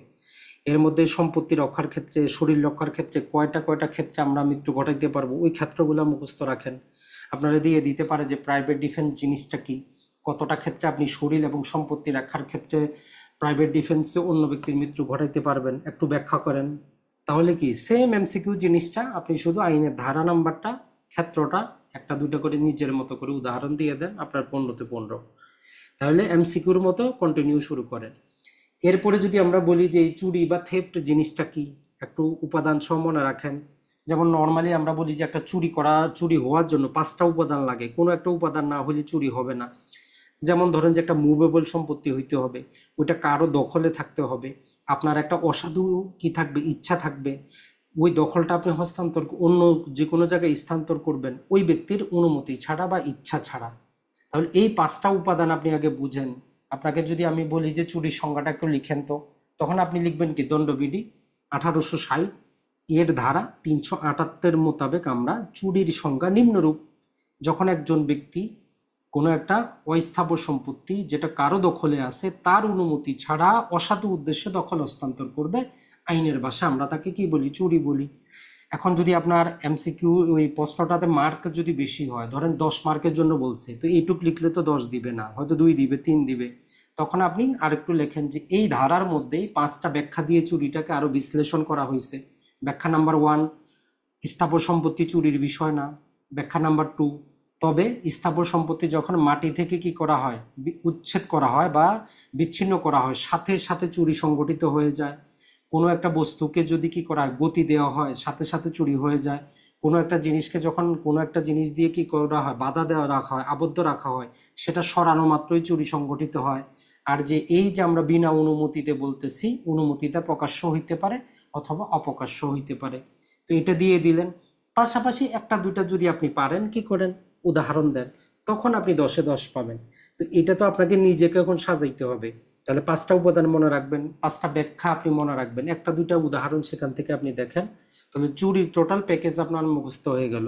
শাস্তি আপনার দরকার নাই, শাস্তি বাদ দেন, শাস্তি আপাতত আপনার কি করতে হবে না, মুখস্থ রাখতে হবে না।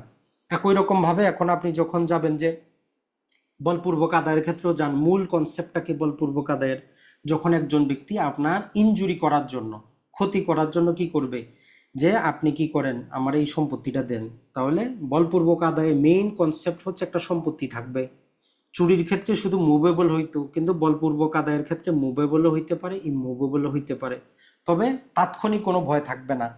তাহলে একজন ব্যক্তি যখন আরেকজন ব্যক্তি থেকে কোনো সম্পত্তি ডেলিভার করার জন্য, আদায় করার জন্য, কোনো মূল্যবান জামানত আদায় করার জন্য কি করে, তার ইনজুরির ভয় দেখায়, তার নিজের অথবা তার পরিবারের আশেপাশের লোকের, এরকম যদি ভয় দেখায়, তখন আমরা এই তাকে বলপূর্বক আদায়ের মধ্যে নিয়ে আসতে পারবো। তো এইভাবে ছোট ছোট করে প্রতিটা ডেফিনেশন আপনি একটু পড়েন, যে চুরি কখন দস্যুতা হয়, কখন ডাকাতি হয়, আমরা কিন্তু এমসিকিউর জন্য পড়েছি। একই রকম ভাবে যেমন ধরেন যে হত্যা, নরহত্যা, এই 299 থেকে মোটামুটি যদি আমরা বলি 299 থেকে আপনি 304, এই কয়টা সেকশন পড়লেই এখানে যথেষ্ট, বাকিগুলার আমাদের দরকার নাই। এরপরে আঘাত এবং গুরুতর আঘাত, এই যে 3টা জিনিস করলে আঘাতটা হচ্ছে, আপনি বডিলি পেইন দিচ্ছেন, ডিজিজ দিচ্ছেন, ইনফার্মিটি হচ্ছে, তখন আঘাত হবে। আর ওই যে 8টা উপায় আঘাত করলে সেটা আমাদের কি হচ্ছে, গুরুতর আঘাত বা গ্রিভিয়াস হার্ট হচ্ছে।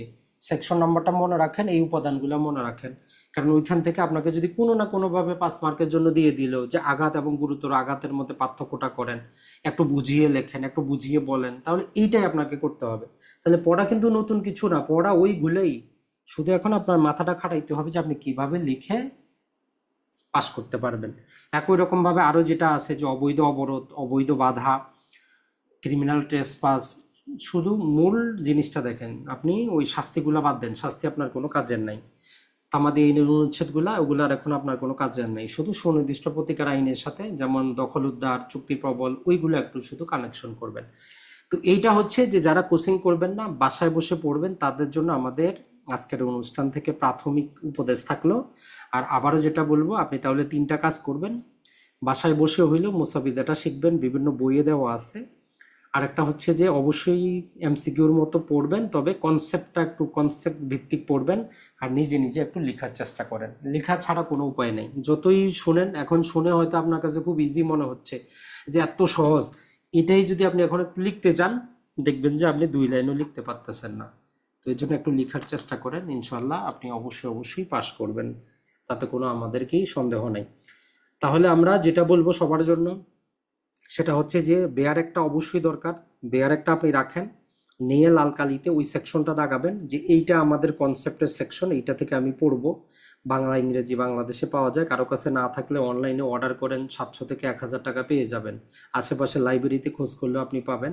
আর এই বইগুলো আপনার আইন জীবনে সারা জীবন কাজে লাগবে, শুধু এই পরীক্ষার জন্য না, সারা জীবন আপনার কাজে লাগবে। তারপরে হচ্ছে যে গুরুত্বপূর্ণ কনসেপ্ট দিয়ে পড়বেন, এমসিকিউর মতো করে পড়তে থাকেন, যেগুলো বললাম ওগুলা বাদ দিয়ে বাকিগুলো পড়তে থাকেন। আর বিগত সালের প্রশ্নগুলো দেখে আপনি কি এটা প্রশ্নগুলো তখন দেখবেন, আগে আপনি কি করবেন 1 সালের প্রশ্নটা দেখবেন, কিছুটা হয়তো বুঝতে পারবেন। এরপরে এমসিকিউর মতো করে 7টাই শেষ করেন। করার পরে একটা পেন্সিল নেন, পেন্সিল নিয়ে আপনি প্রশ্নটা শুধু পড়েন আর নিজেকে রিলেট করেন, যেটা কত নাম্বার, আচ্ছা এটা হচ্ছে আমাদের তামাদি এনে 3 থেকে আসছে, আচ্ছা এটা 5 থেকে আসছে, এইভাবে আপনি নিজে নিজে লিখেন। যখন আপনি একবার আইডেন্টিফাই করতে পারলেন, তার মানে আপনার প্রস্তুতি ঠিক আছে। এখন দায়িত্ব হচ্ছে ওইটাটা আপনি কিভাবে লিখবেন, লিখার অভ্যাসটা আপনি করেন নিজে নিজে এটা। আর উপধারা যদি আপনার মুখস্থ রাখতে সমস্যা হয়, আইনের মধ্যে উপধারা দিবেন না।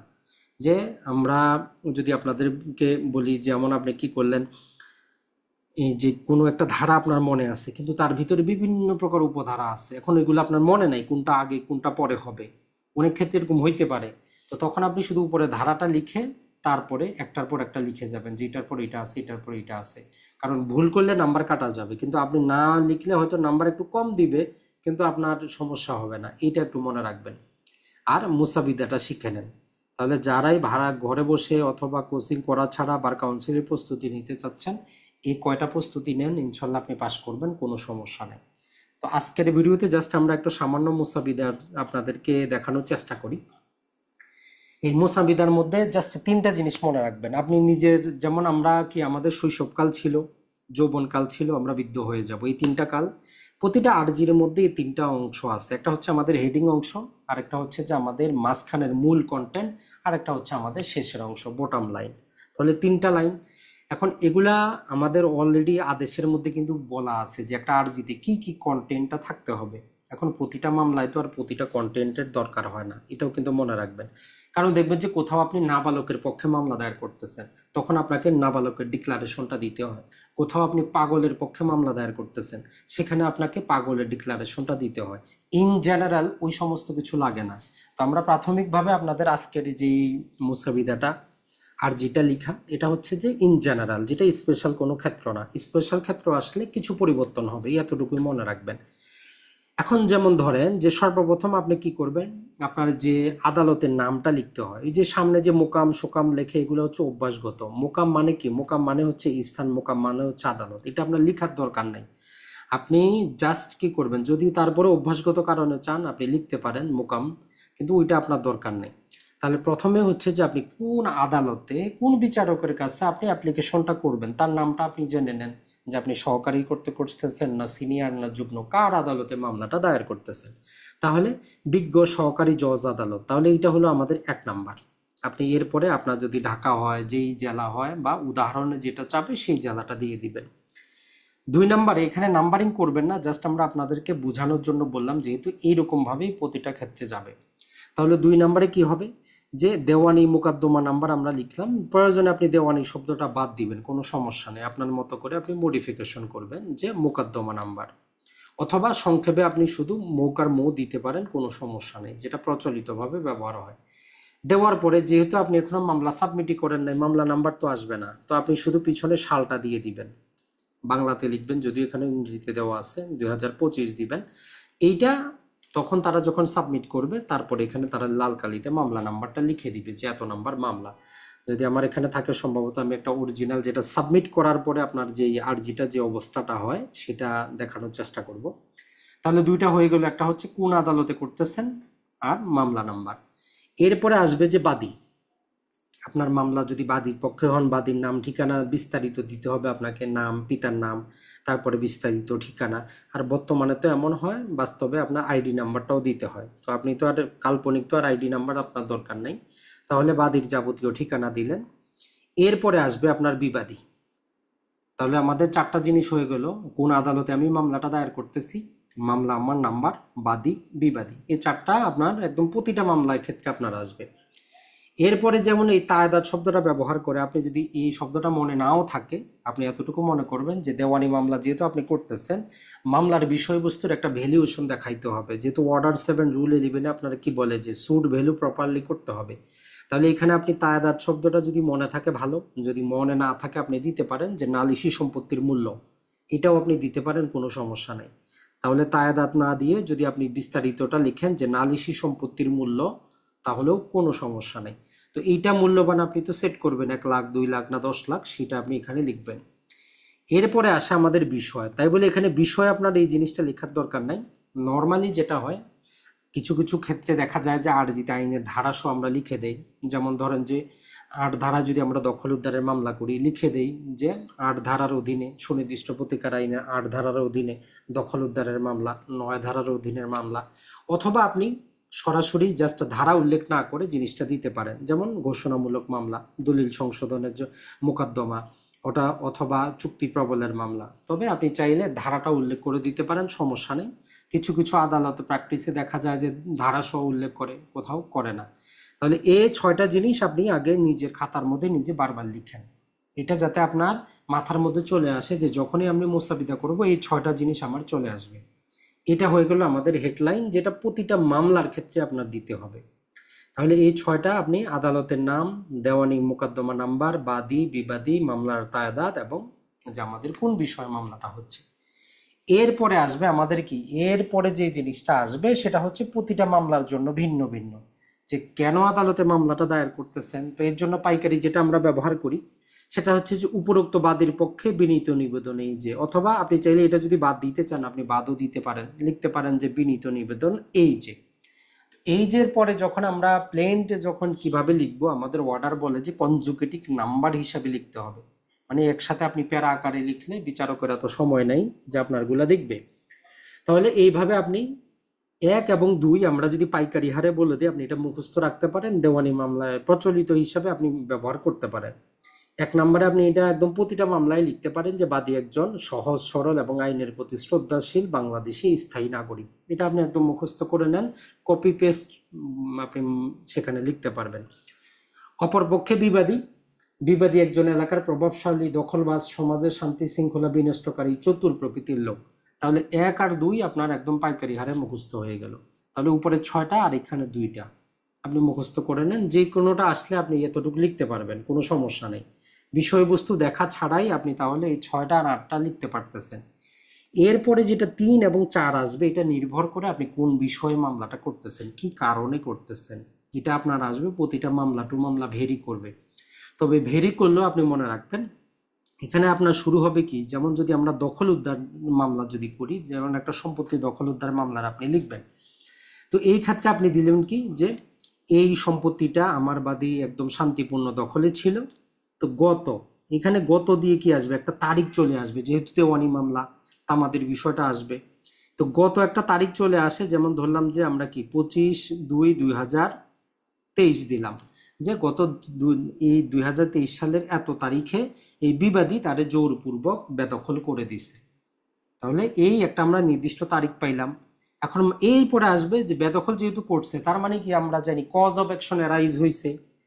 এখন এই মামলার কারণটা এখন চলে আসবে, যেহেতু আপনারা উচ্ছেদ করা হয়েছে, আপনি সম্পত্তির মালিক, তার মানে কজ অফ অ্যাকশন অ্যারাইজ হয়েছে। তো এখন এই যে 23 সালে যে তারিখ আমরা একটা পাইলাম, এত তারিখে উচ্ছেদ করা হয়েছে।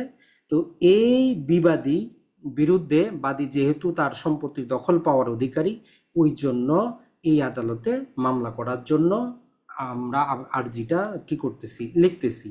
এখন এরপরে মামলার মূল্যবান, আপনি যে মামলাটার ভ্যালুয়েশনটা কত, ওইটা আপনি লিখবেন, কত টাকা ভ্যালু হচ্ছে মামলার। এরপরে এই আদালতের এখতিয়ার আছে কিনা, আপনি দেখাইলেন যে 14 লাখ টাকার মামলা, তো তাহলে আপনি দেখান যে যেহেতু 14 লাখ টাকার মামলা, এই আদালতের এখতিয়ারাধীন আমরা যে বিষয়বস্তু হিসাবে, টেরিটোরিয়াল হিসাবে, এবং হচ্ছে যে আমাদের পেকুনারি ভ্যালু হিসাবে এই আদালতের এখতিয়ার আছে, জাস্ট এইটা আপনি মেনশন করলেন। এরপরে যে মামলার যাবতীয় কোর্ট ফি পরিশোধ পূর্বক মামলা দায়ের করা হইল। তাহলে এই মামলার কারণ, মামলার মূল্যবান, আদালতের এখতিয়ার এবং কোর্ট ফি, এটাও আপনার মুখস্থ। আপনি প্রতিটা মামলার মধ্যে জাস্ট এখানে অ্যাড করবেন যে মামলার কারণটা, মামলার মূল্যবান কত, আদালতের এখতিয়ার আছে কিনা, কোর্ট ফি পরিশোধ করছেন কিনা। তারপরে আপনি চাইলে এই যে মামলাটি তামাদি আইনে বা অন্য কোনো আইনে বাড়িত নয়, এটাও আপনি লিখে দিতে পারেন যে এটা কোনো আইন দ্বারা বাড়িত নয়। তারপরে লিখতে পারেন যে শুনানির সময় অন্যান্য বক্তব্য এবং যাবতীয় যেই তথ্য উপস্থাপন করা হবে। তো এই পর্যন্ত হয়ে গেল আপনার ভিতরের জিনিস। এখন শেষের জিনিস, আপনি কি চান। দেওয়ানি মামলা আপনার প্রতিকার চাইতে হবে। অতএব প্রার্থনা এই যে এটা একদম প্রতিটা মামলায় আপনার থাকবে, অতএব আমি কি চাই। তো দেওয়ানি মামলা যদি হয়, আপনি যেটা চান, যদি দখল উদ্ধার চান তাহলে আপনি লিখবেন যে আদালত যাতে কি করে সম্পত্তির মালিকানা ঘোষিত করে এবং দখল উদ্ধার জন্য ডিক্রি প্রদান করে। তারপরে আপনি লিখবেন যে এবং মামলার যাবতীয় খরচ, যত প্রকার খরচাপাতি হয়েছে বিবাদী থেকে যেতে আপনাকে নিয়ে দেয়। এটা ছাড়া প্রতিটা মামলা আপনি লিখে দিবেন এর বাইরে আইনগতভাবে বাদী যদি কোনো প্রকার প্রতিকার, কোনো প্রকার কম্পনসেশন পাওয়ার হকদার হয়, আদালত যাতে ওইটা প্রদান করে। এডিশনাল হিসাবে আপনি দিতে পারেন 4 নম্বরে যে বিকল্প হিসাবেও যদি কোনো ক্ষতিপূরণ আদালত আইনগতভাবে দেওয়ার অধিকার রাখে সেটাও যাতে দেয়। তার মানে প্রেয়ারের মধ্যে আপনি কিছু আর বাদ রাখবেন না, যেইভাবে খুশি আপনার প্রতিকার দরকার। সম্পত্তির দখলটা আদালত যাতে দিয়ে দেয়, ক্ষতিপূরণ দেয়, মামলার খরচ দেয়, অন্য কোনো প্রকার প্রতিকার থাকলেও যাতে দেয়।